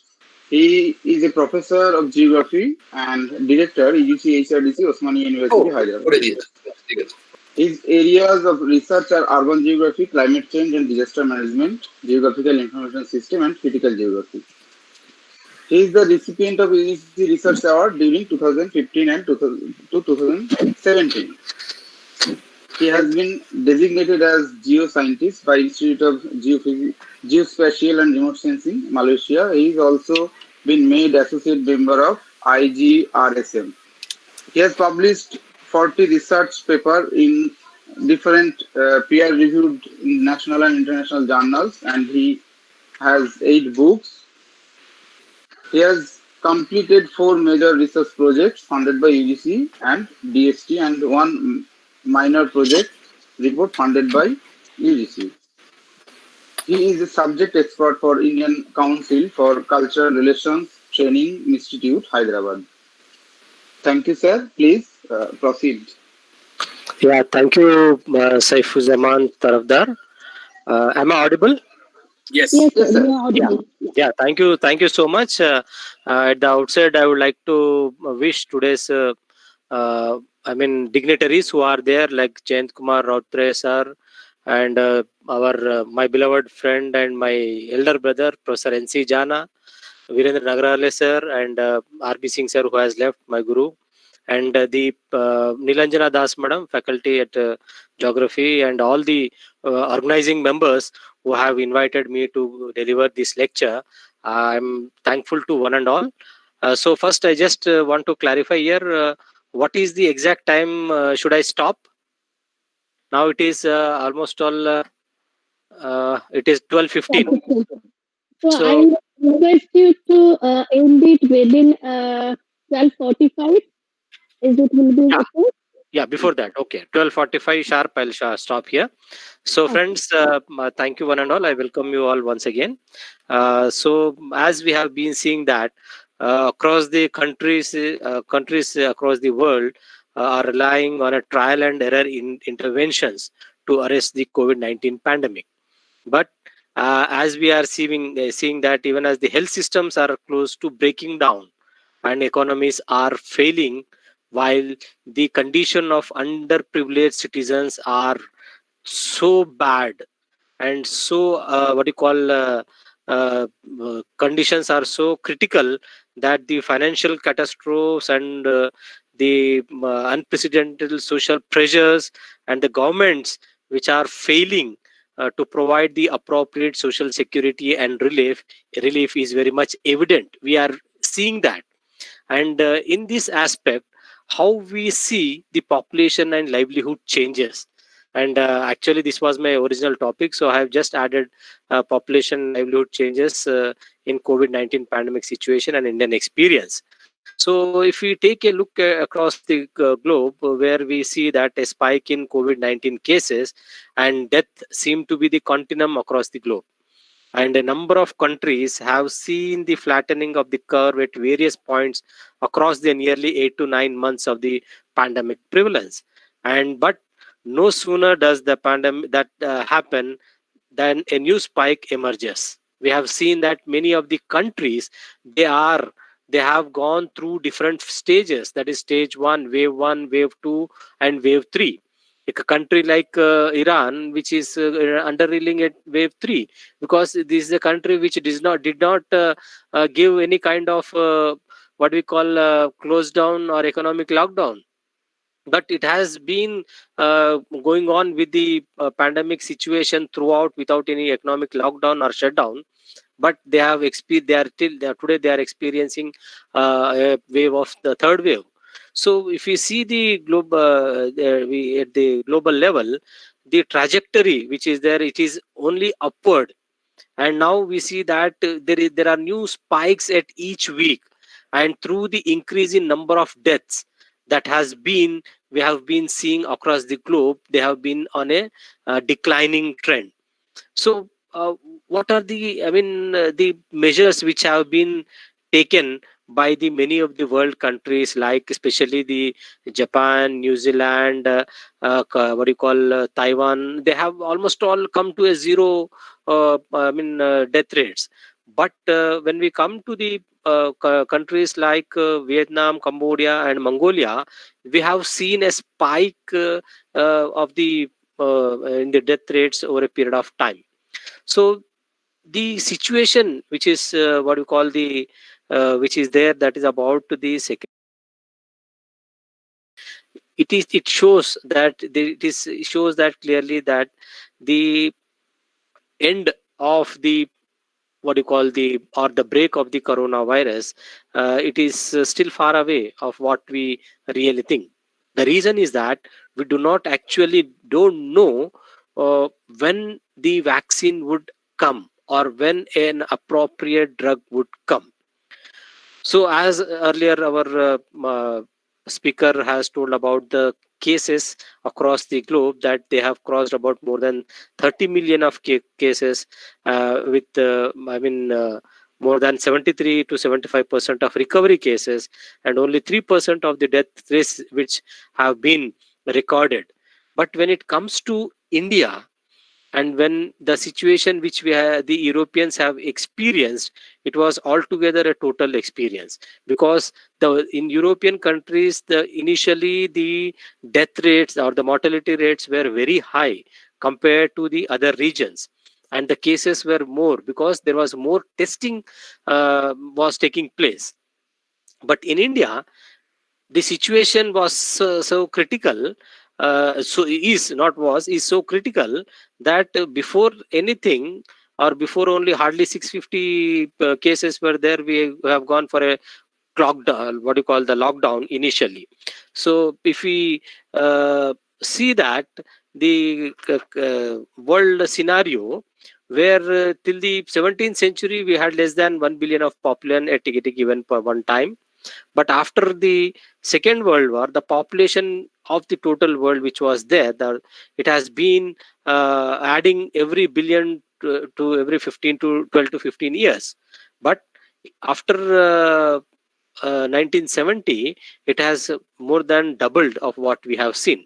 So what are the conditions? What are the real conditions which have happened during the situation? If we see that the every 2 years, when the UN makes a projection for the population growth, it has given a median projection of about population of 9.7 billion in 2050 and 10.9 billion in 2100, because many factors affect the population growth, and it makes a range of projections depending upon different assumption. and within its 95% what you call the certainty range, what is showing in the map, the difference in population in 2100 from the highest to the lowest projection is almost 4 billion people, and more than half of the population we have today. And the average what we see here in the population, the which projects that they on every other family had one fewer child and one more child than in the median projection which we have seen here. This is the which we have seen here in the median projection. So here the spike, if you can see the spike at the dotted lines, sorry, at the dotted lines here in the picture, and at this at this lines where we see that the what we call as the minus half a child or a plus half a child per family.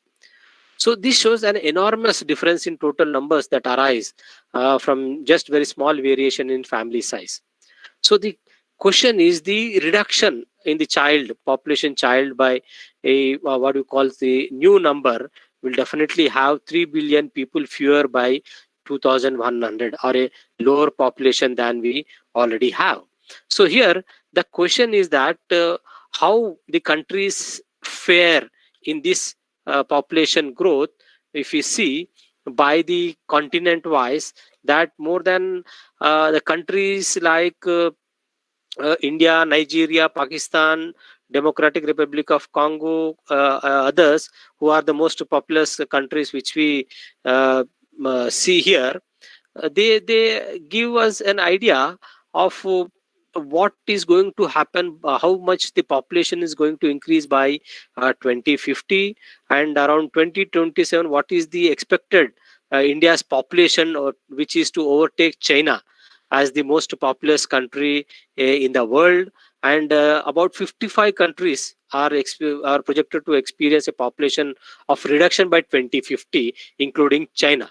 So these things, why we are talking about this population and the fertility rates, is because that the countries like the sub-Saharan countries and the African countries, they are going to add more than half of the world people to the today's world population, and these are due to the what you call the fertility rates across the globe, and specifically in the Asia and African continents.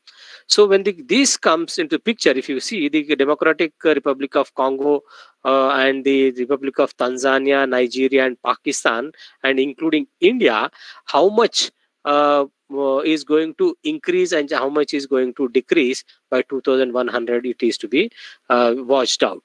So when we talk about our what you call the demographic transition, so in this COVID era, where do we stand? Because it is a kind of a disease which has been, killing millions of people across the globe, and that too infection of 1 lakh people dying in the present context. So where does this curve, or where does this graph will have or will show in the future? So here, if we take the challenges of the what we have today in the among the people today, there is a fear among the people, millions of people, and no one has ever imagined that the entire mankind could become the victim of this one small virus. So here it is continuing. We do not know how the entire world, that is 200 countries, more than 200 countries have got affected. So that has to be really give a serious thought, and which has brought the economic contagion, what you call in spreading as fast as the disease itself. So here we should understand how and what the crisis has created. So definitely this pandemic situation is that when it is a global health crisis of our time, and the greatest global humanitarian challenge that world has faced since World War II. That is because we have seen many of the various pandemic, but not as big as the coronavirus. So it has spread widely and the cases has been increasing, and as the government's work to slow its spread has also failed, I would like to say, because no country could able to contain it 100%, though there are some instances, but there is a reoccurrence of this virus. So India was very quick in implementing a proactive, that is initial nationwide of 21 days, but it has extended up to 60 days with a goal of flattening the curve and using the time span and resource responses adequately, because it was on the mathematical model which was suggested to the government of India initially. But we have seen that it has been totally a miscalculation and a failure to read about the situation. But instead of flattening, there has been a sharp spike in the what we call the cases across India. And as we are looking at the figures, the official figures are different and the actual COVID cases are different. So we are in a situation where, because we have been watching and we have been seeing many years that there is no official proper information about health condition or health related issue or health related data. I would say that health related data is not available to the precision, I would say, because not 100% of data is revealed. So with that, what we see along with that, an unprecedented human toll of has triggered a deep economic crisis, which definitely has put both the global and India into an economic impact that could be broader than any of the we have seen since the Great Depression. So this created a kind of a situation where there was when the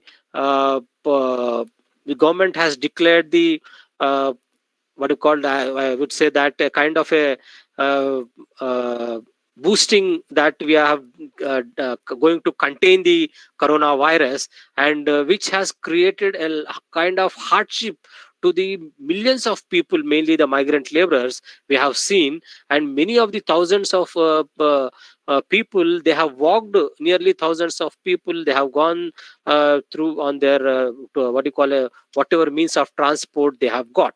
So the issue here is that the humankind was not prepared for this kind of disruption and at this scale, because this whatever the predictions which has been done at the initial stages and which have been doing round now, it was never anticipated, and no one, and even in any of the wildest dreams, could have thought of that there would be a grinding halt, or the forces which and the forcefully which will be thrust upon the people to be remain indoors.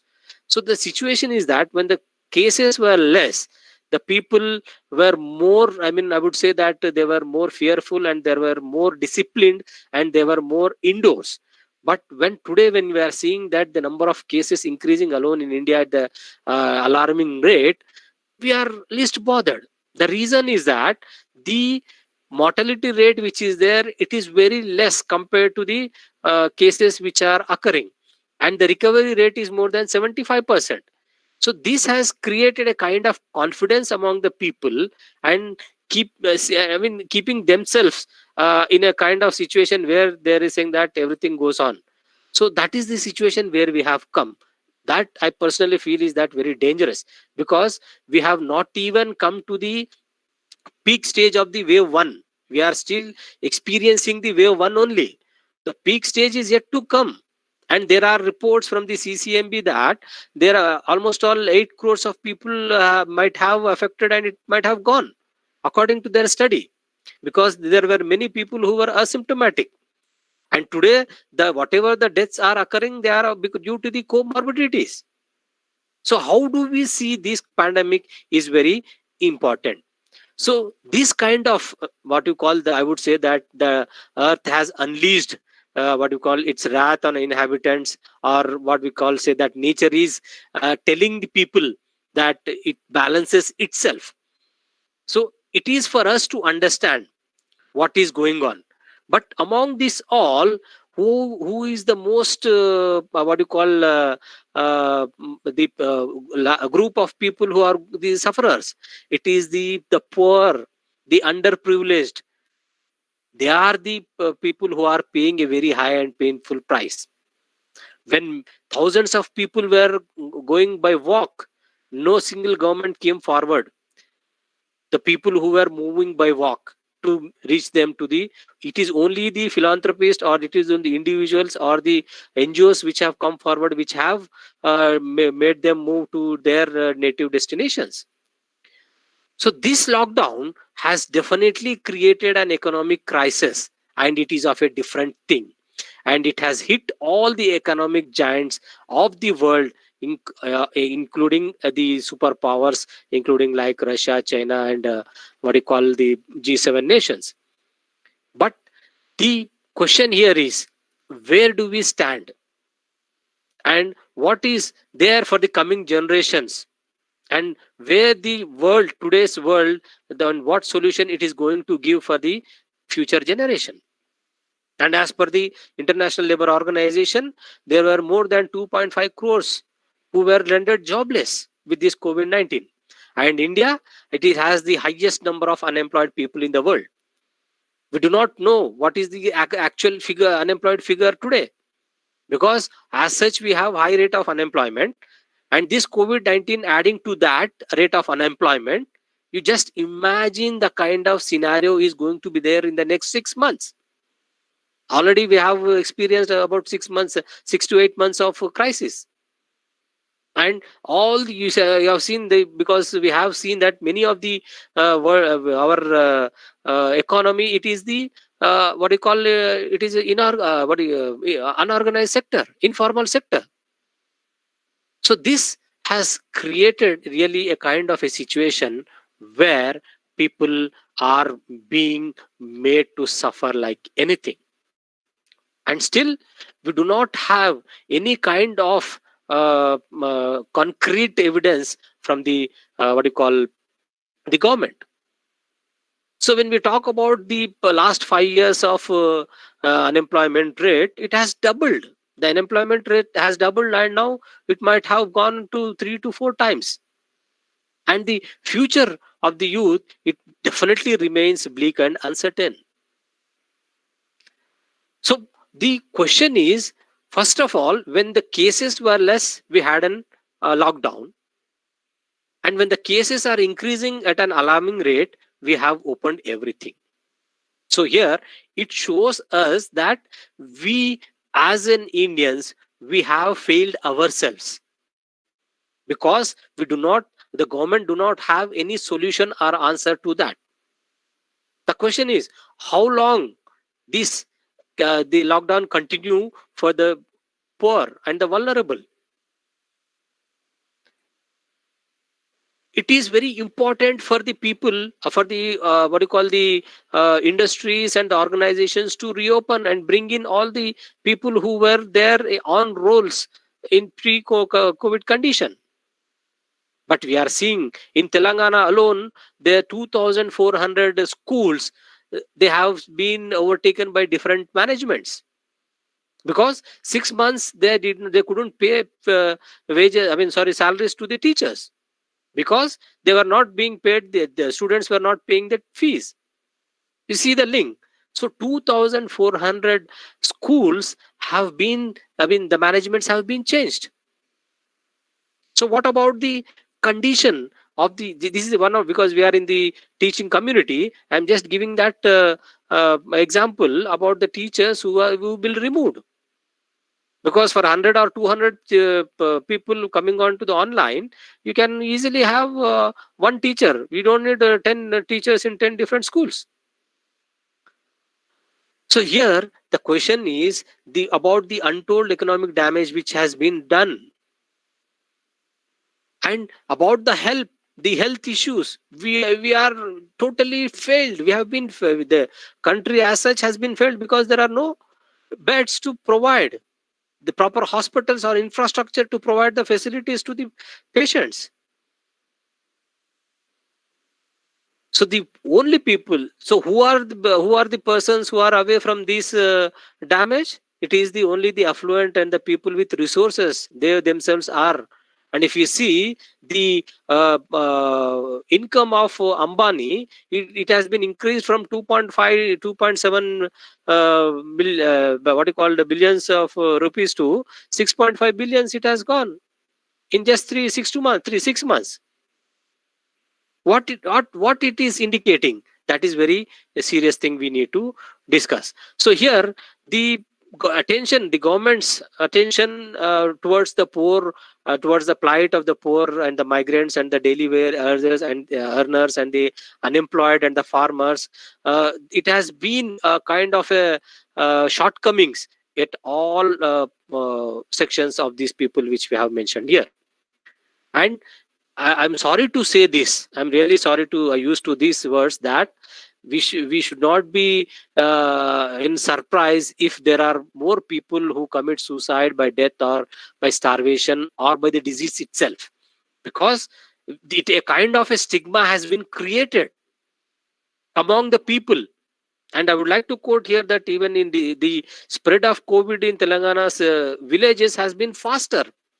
And similarly, the rate of deaths have been faster, because they are fearing that if it is a kind of a social stigma going to occur on them. And in that process, they are losing lives. That is very dangerous.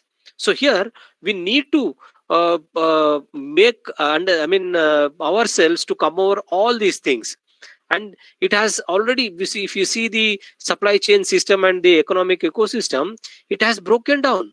The spread has already, it has a large negative impact on labor supply and the earnings of the workers, and the supply management system which is there, it has been broken. And the consequences will definitely have harsh consequences on the younger workers who are living in an era of the big the economy, and which represents more of a daily wage earners and unstable employment and lower income.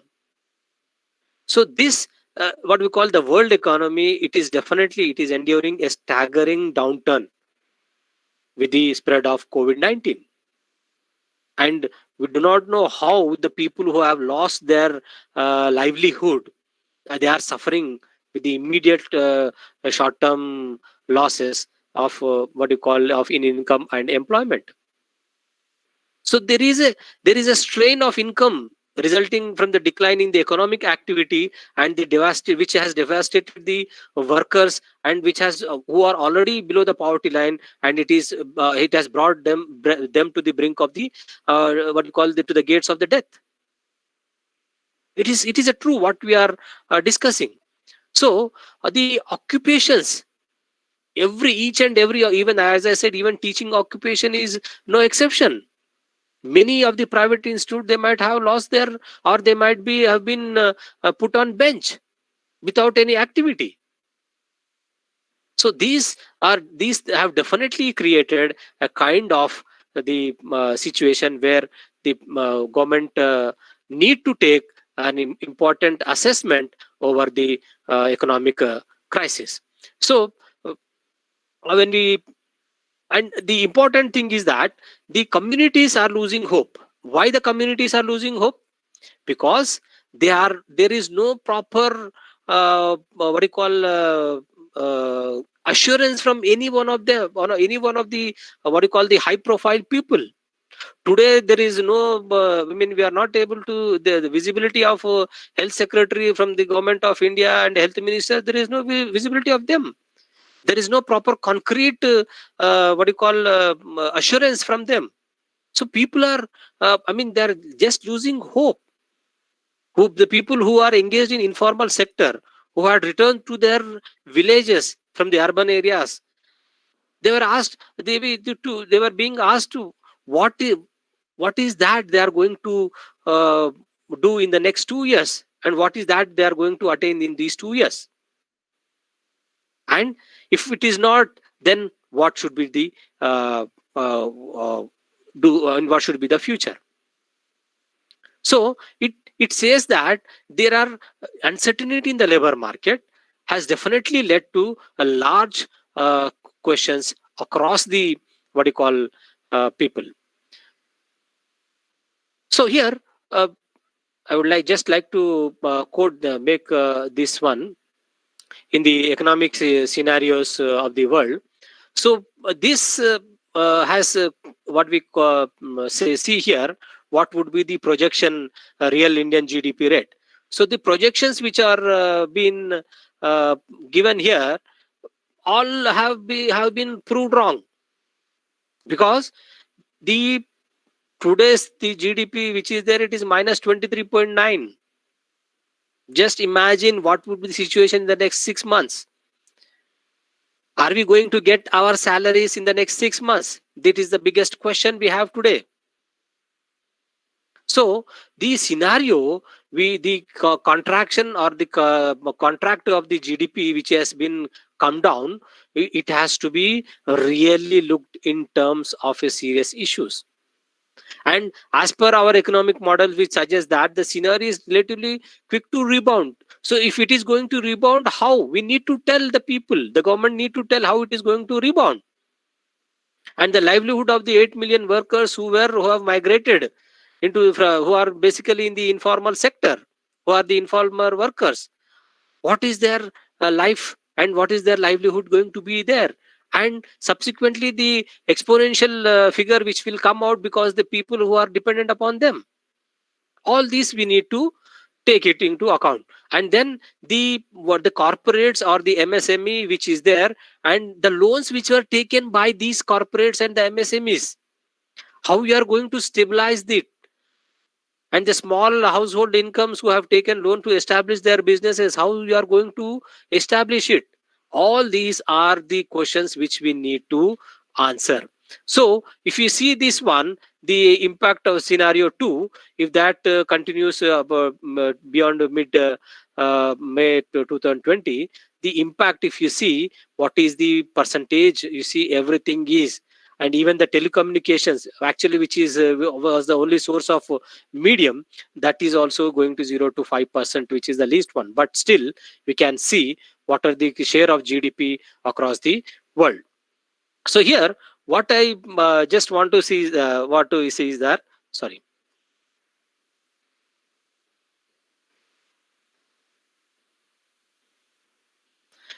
so here if you see this one, just before one last slide, so how we are going to, yeah, just last 2 minutes we have, yeah.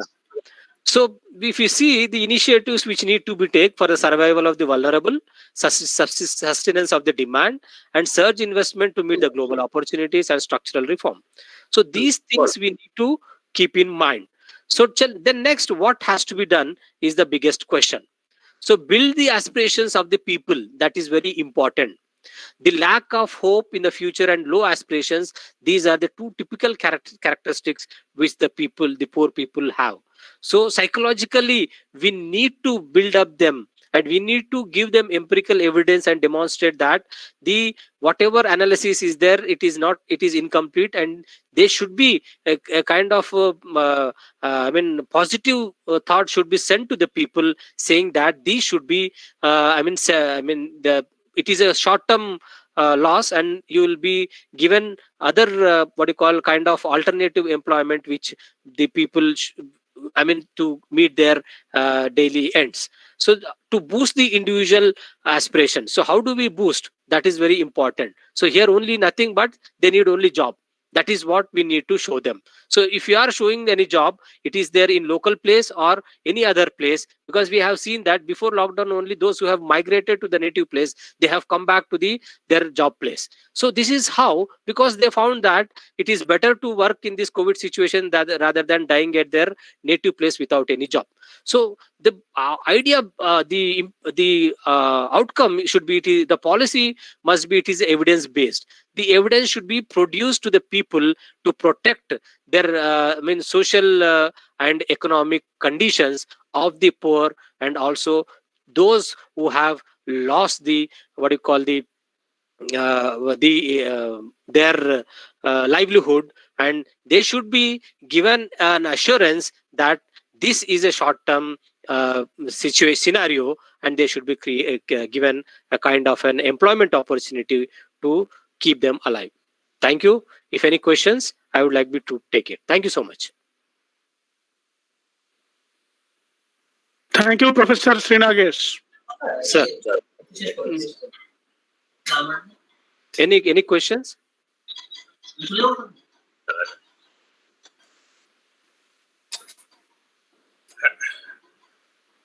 Hello. So, thank you, Professor Srinagesh, for your excellent deliberation. So, due to paucity of time, we will directly move on to the next speaker. We have. It's a privilege for us to have with us Professor Dr. Virendra Nagara.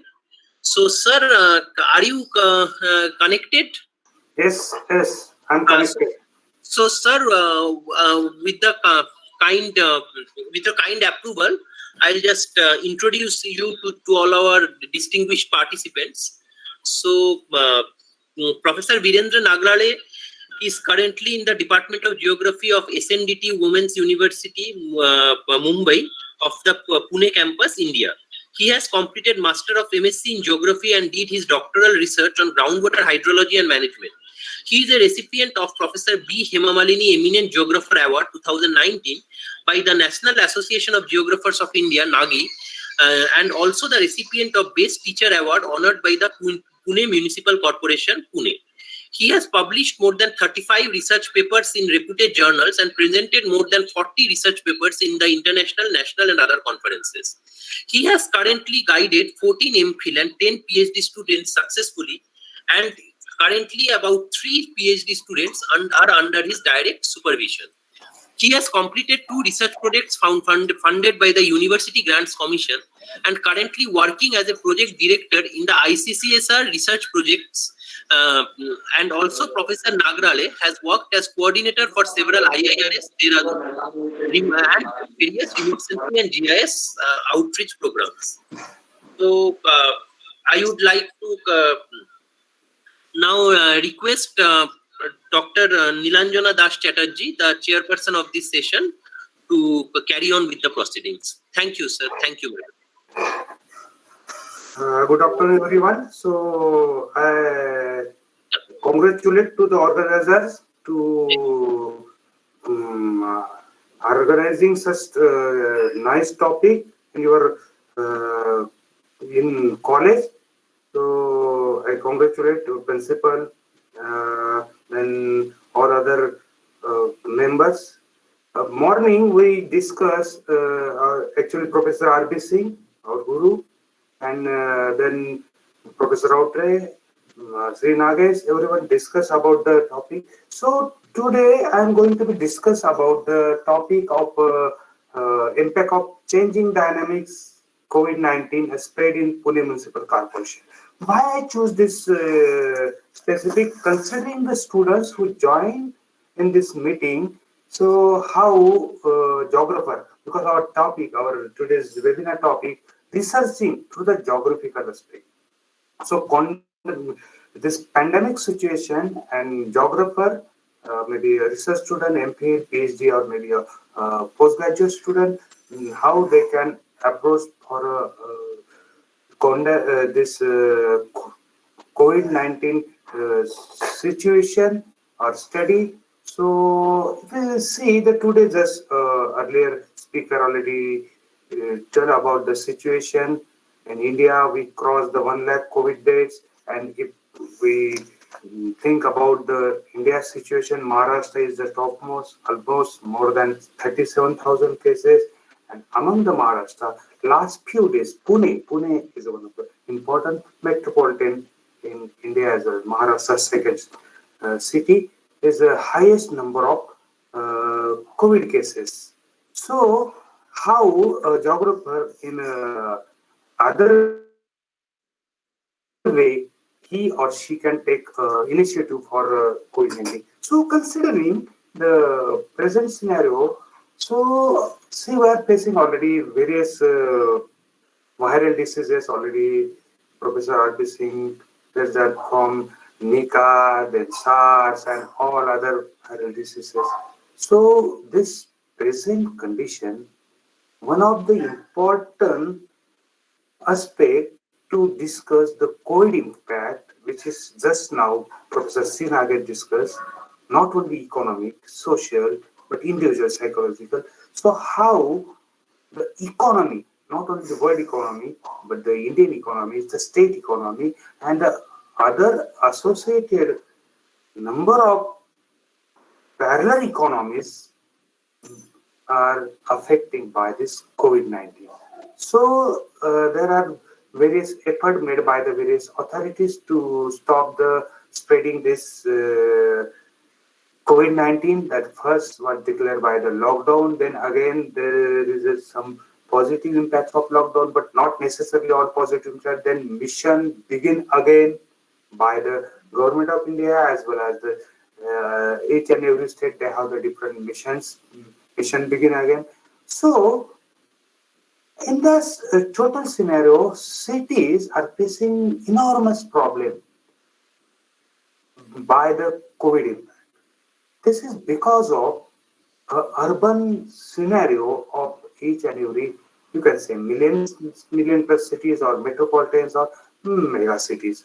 So the spreading of pandemic, how this spreading can correlate with the geographical scenario, especially urban geography, and how urban geography, the geographer can do a certain. This is actual part I have already submitted for this particular one project, and I'm currently working on this for the project. So how geographer and geographers geographic tools can be useful to study. So we have, fortunately, there are some positive impact. Most of the international journals and most of they make available themselves a COVID-related research paper. So these are some research paper as far as the student concerned. What researcher or various done for the spread and dynamics of the COVID-19 throughout the world. So, Straczynski in May 20, they identify the various potential determinants to describe the spread of this particular diseases and use that factors considered by means demographic structure, societal characteristics, economic performance, healthcare infrastructure, etc. So, the Bayesian model averaging the measured duration for pandemic countries. So that's why here in the present study, my student and we both consider the actual changes in the COVID patient, the death, and the changes according to the administrative divisions of the Pune city. So like the in this particular paper, the author argues that the demographic structure may impact the average susceptibility of the population to a disease. So average susceptibility in any metropolitan, any city, how that affect on the individual as well as the society. And Harpan also did his research provided an exhaustive review of literature extending from the origin to the transmission, treatment, diagnosis, and management of the disease. So this article also very useful to researchers who are going to study. Then Lee also made the undocumented infectious cases in the geographical spread in the epidemic of China, Wuhan case selected. Then Pag also make all this. So like that, we have to think what methods they have used and on the basis. So for the students, this is a simple methodology. We can add more when we are getting more and more objectives. So the population research article, the population data, then how you tabulate the population with daily data of COVID-19 patients. So for daily data, we have prepared the maps with where you can see how the situation.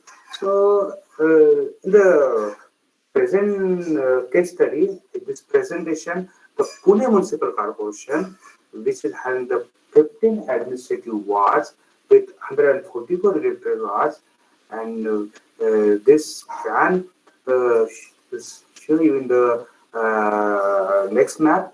So population changes in the Pune Municipal Corporation, and the total population in 2011 was almost 30 lakhs. Now it increases up to 42 lakhs, and this you can see.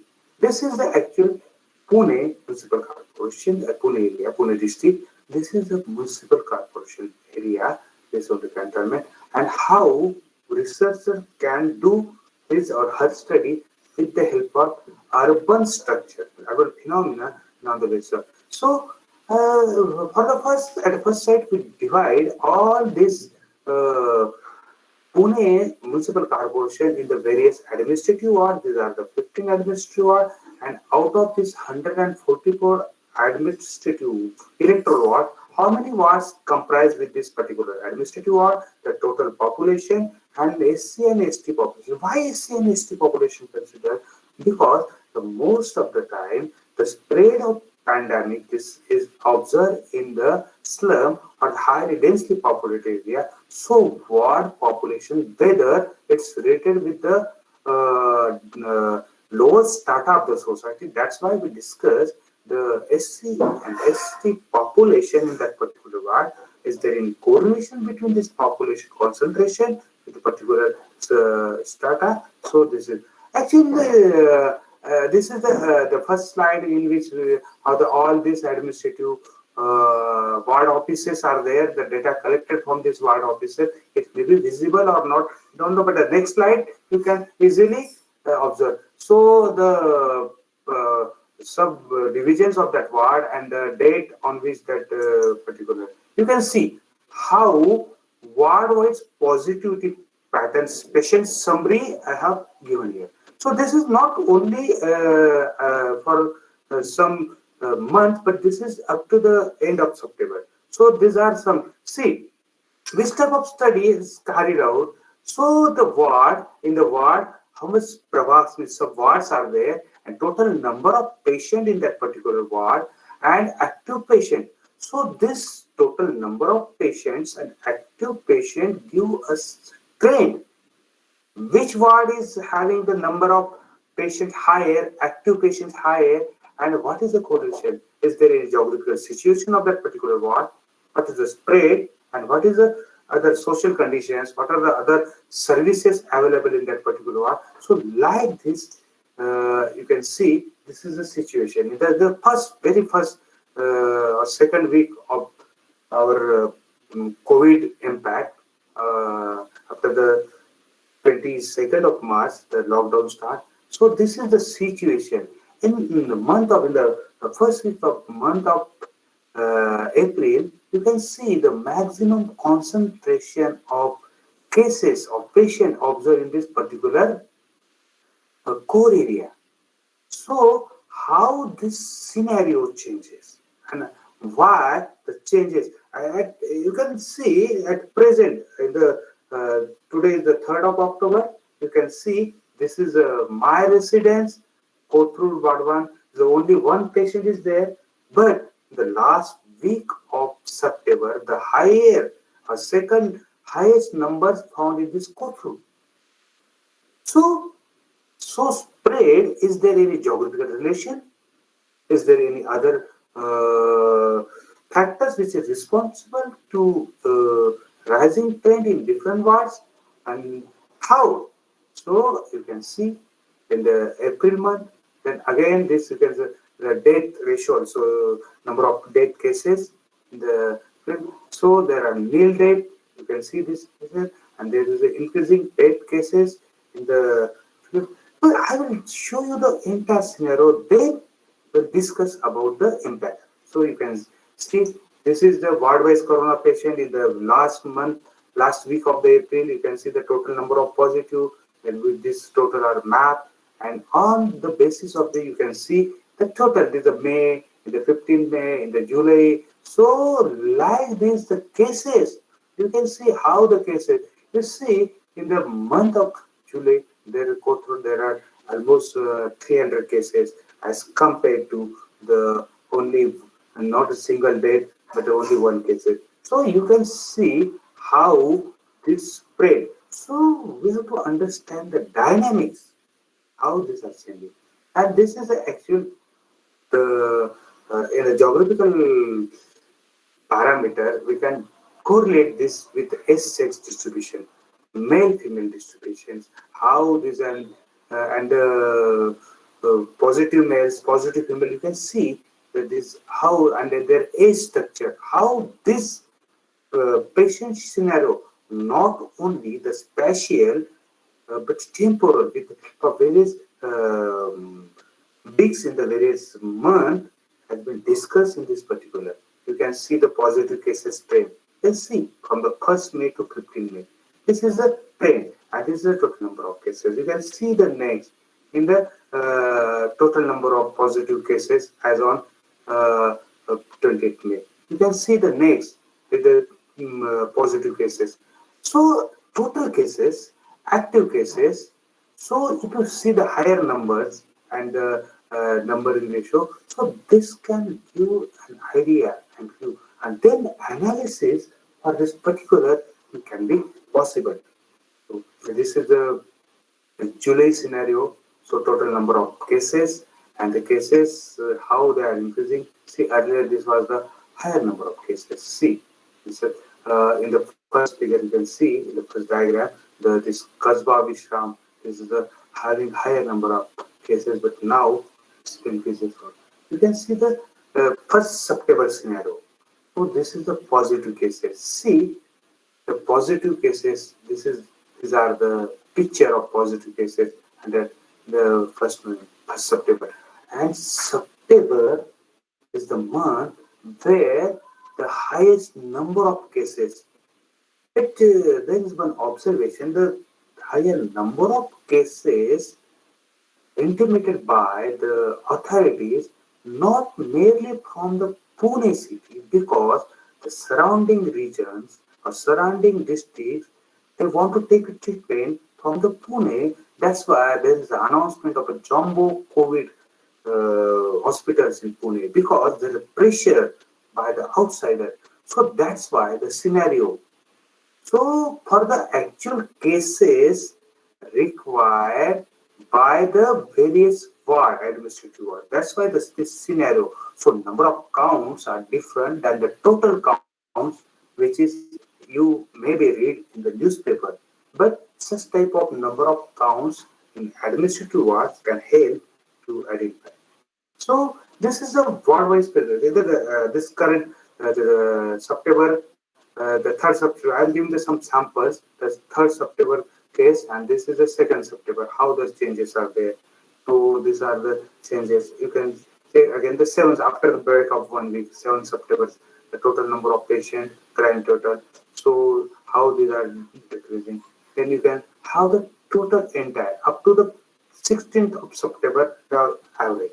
So how this total number of counts, the bracket shows the earlier days count. How this changes can have a different.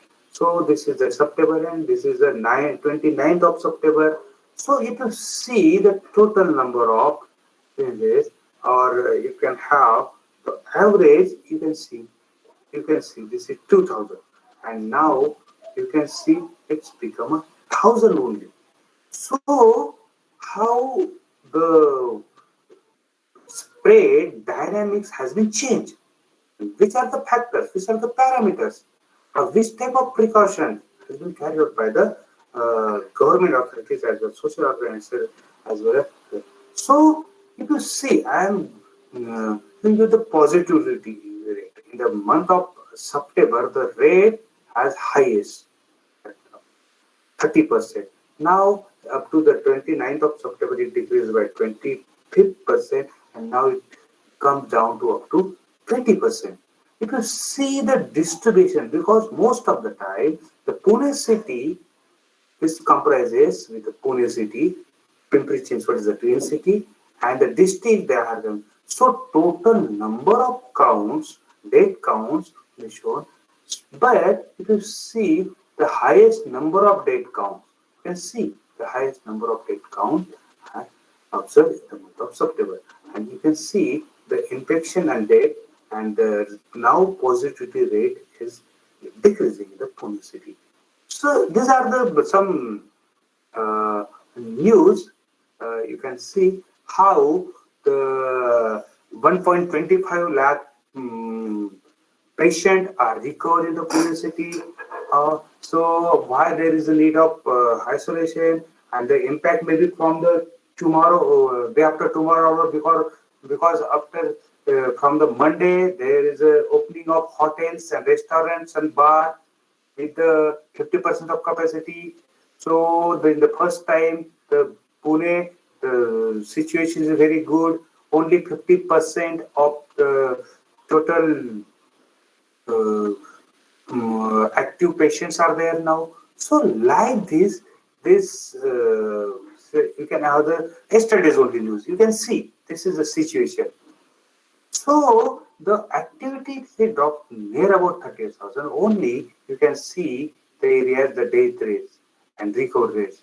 So Maharashtra slowed down, and in Pune actually so these are the some news associated with the spread and the spreading. So what is the current situation? What is, as a geographer, as a research or observation? You can see these are the some observation.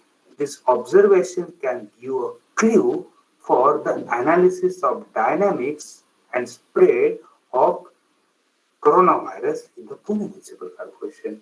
You can see at the beginning period, last week of the March and the spread and transmission from March to April is concentrated only the 2-3 wards, the Bhawanipet and the Kasbapet. These are the wards which is comprises is very close and vulnerable in the core places, having the high density of population, having the more population of the scheduled caste and the laborers, and having the living space.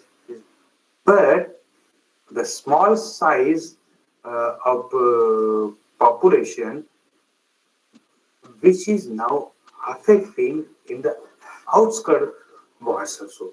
So the observation in the March and April months, so small and large population with high density area, these two wards of one bit, had more susceptible and speed of transmission. Almost 145 containment zones are in Pune.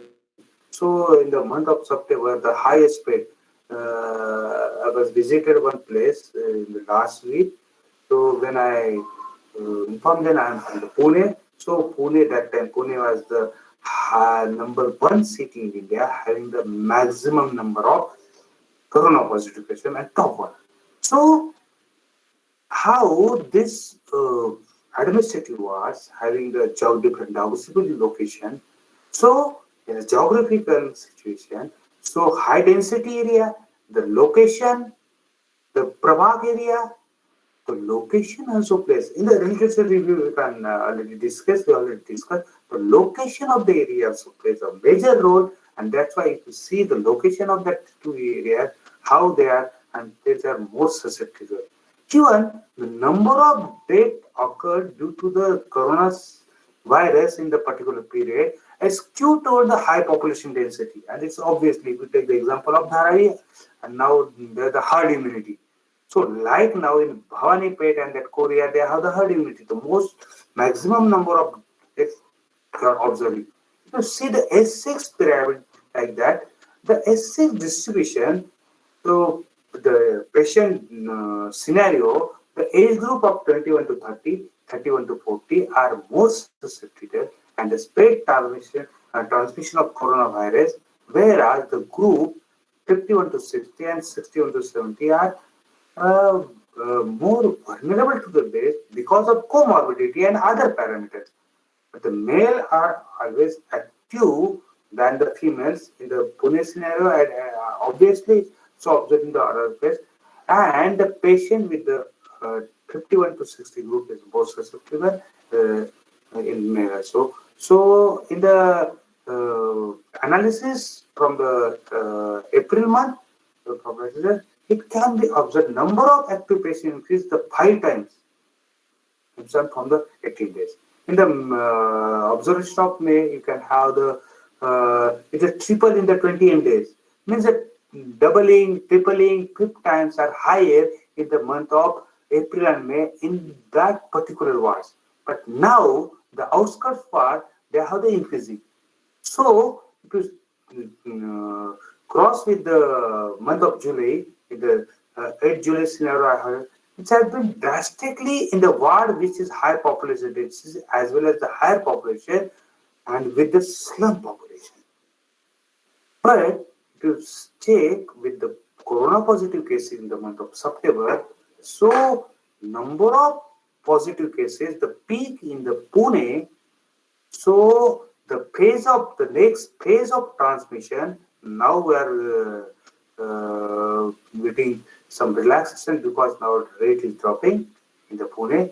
So in the 9th September, the cases were 2,800, and on 2nd of October, it comes down to almost 50%, that is 1,000 patient cases. So like that, so we can discuss how the herd immunity and the structure, you can have the structure, you can see the structure of this particular ward, and so this active patient isolation, in these cases, you can see the ward population. These are some ward population can give us some conclusions how this has been. So these are only some observation how this can be. So you will see the impact already discussed on the impact. I'm starting from my own society. I'm living in that. I already discussed you. See this. I already discussed you about the changing pattern of transmission and dynamics in Pune city. I'm living in one of the clean and very safety area in the Pune, but now we have the highest number of patients. There was not a single patient in our administrative ward. Now we are having more than 200 patients. Even if you think about my society, we don't have any single patient till the month of June, but July suddenly rises, and now in my society, out of 77 flats, more than 20 patients are there. In even my house, my maid has. But how this impacts on the other people? If you think about the impact on various aspects, the Pune city is considered. Sir, Nagara, sound is not connection that. Yes, problem is there. Hello.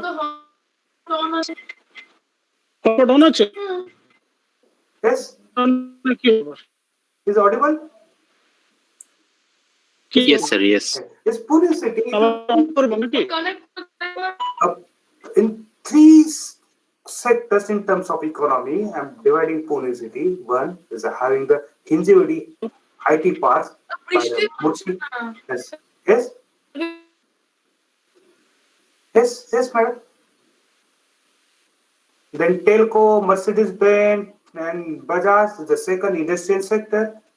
And third is the Pune treated as one of the important in terms of defense. That is 3 cantonment, the only city having the 3 cantonment. So considering this all parameters, what are the impacts? What are the societal impact? Take this the impact on various sectors. So we start from the unorganized sectors. Most of the unorganized, like the daily wager, the maids, the drivers are facing, and there is very huge crisis among them. Take the example of my society. People are not ready to allow them for the maid, allow them to come society, and they're not ready to allow to come inside the society. How they can survive? This is from lower strata or unorganized sector to organized sector, like the lockdown in the industrial scenario, like the various industrial, like the Telco, they have the Mercedes. So, and as far as teachers or research, most of the schools,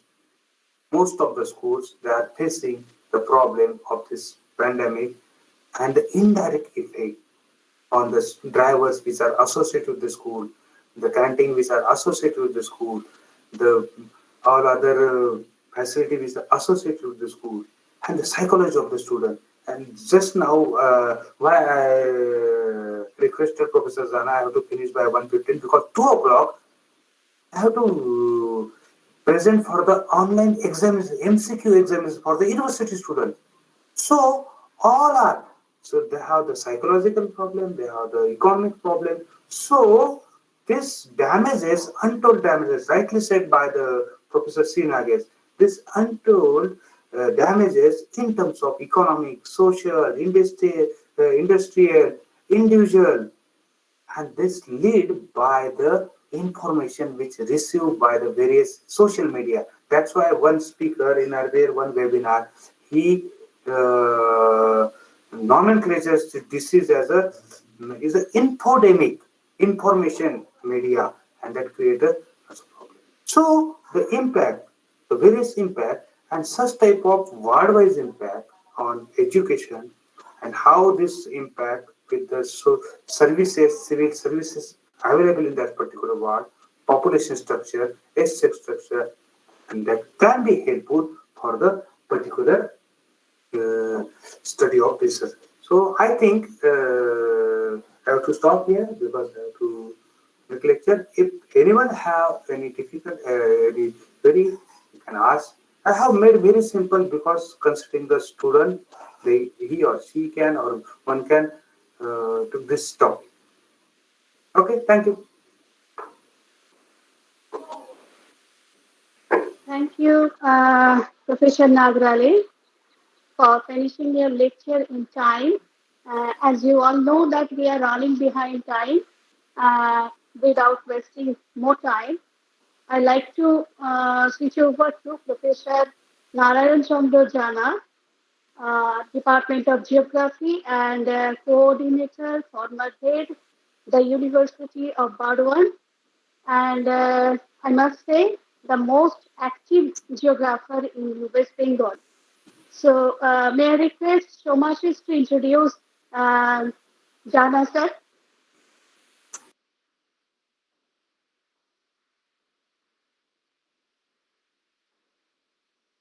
Somashis, are you there?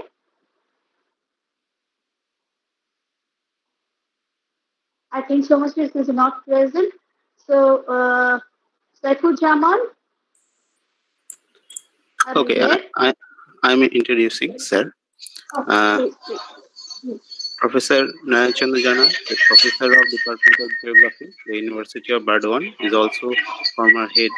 He is an applied geographer with a postgraduate and doctoral degree in geography, postgraduate degree in disaster management, PG diploma in sustainable rural development, and diploma in tourism studies. He's contributed about 100 research papers and publications in various national, international authored books. He authored 3 books and jointly edited 5 books. Dr. Jana was also actively engaged in postdoctoral research and teaching in Center for Study of Regional Development, Jawaharlal Nehru University, New Delhi, for the 5 years. He was the Vice President of National Association of Geographers India, NEGI, New Delhi, and he was the convener of 33rd Indian Geography Congress 2011 and 35th Indian Geographer Meet on 2013 and 15th IGU India International Conference in 2020. Dr. Jana was also deputy coordinator of UGC SAP DRS program and was also coordinator of DST FIST program 2012 to 13. He is an BRS member of in Geography Department of Geography, University of Gorpongo, Malda, West Bengal. Professor Jana has been recently nominated for a steering committee member in IGU Commission of Research Methodology in Geography. I would like to request Professor Jana for proceeding his presentation. Please, sir. Hello. I think there is a network problem with Professor Jana. Oh. That's why he is not able to rejoin. He called me that his network has been lost. So Chairperson, ma'am, Yes, Jana what sir can I do? may What can come, we do? may have So come. may I conclude this first session? I think we should, because Professor Jana is not able to join with us. Okay. I think Okay. he will join in the afternoon session. Okay. So with this, we are going to conclude the first session of the webinar on researching in geography and allied disciplines, pre and post COVID-19 pandemic situation. This session, we got three beautiful presentations of three eminent resource persons, Professor Rautre, Professor Sriganis, and Professor Nagara.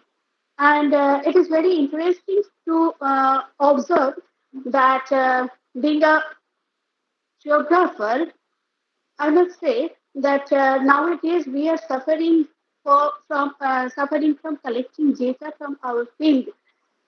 As geography is a spatial science, and we the geographers have to collect information and data with the help of survey and collecting data from primary information. So in that sense, we are lacking for that. But very interestingly, as a very dynamic subject, geography switch over their area of research and the approaches of our research from primary data collection information towards analyzing secondary information. Professor Rautre gave his lecture on the overall situation of the new normal situation of the world. Professor Sriganis gave information on the livelihood changes, how the people are suffering as the impact of COVID-19 nowadays, specifically the poor and the migrant workers and the laborers who are suffering most. And Professor Nagara gave his lecture on the impact of changing dynamics COVID-19 spread in Pune Municipal Corporation based on the primary information I think. So these three lectures gave three different dimensions of research in post-COVID situation. So thank you all the resource persons. And with this, I conclude the first session of this seminar. And now I'd like to switch over to Ashim Kumar Sarkar, the joint convener of this webinar. Ashim Kumar Sarkar. Thank you. Thank you, ma'am. Thank you for please say okay.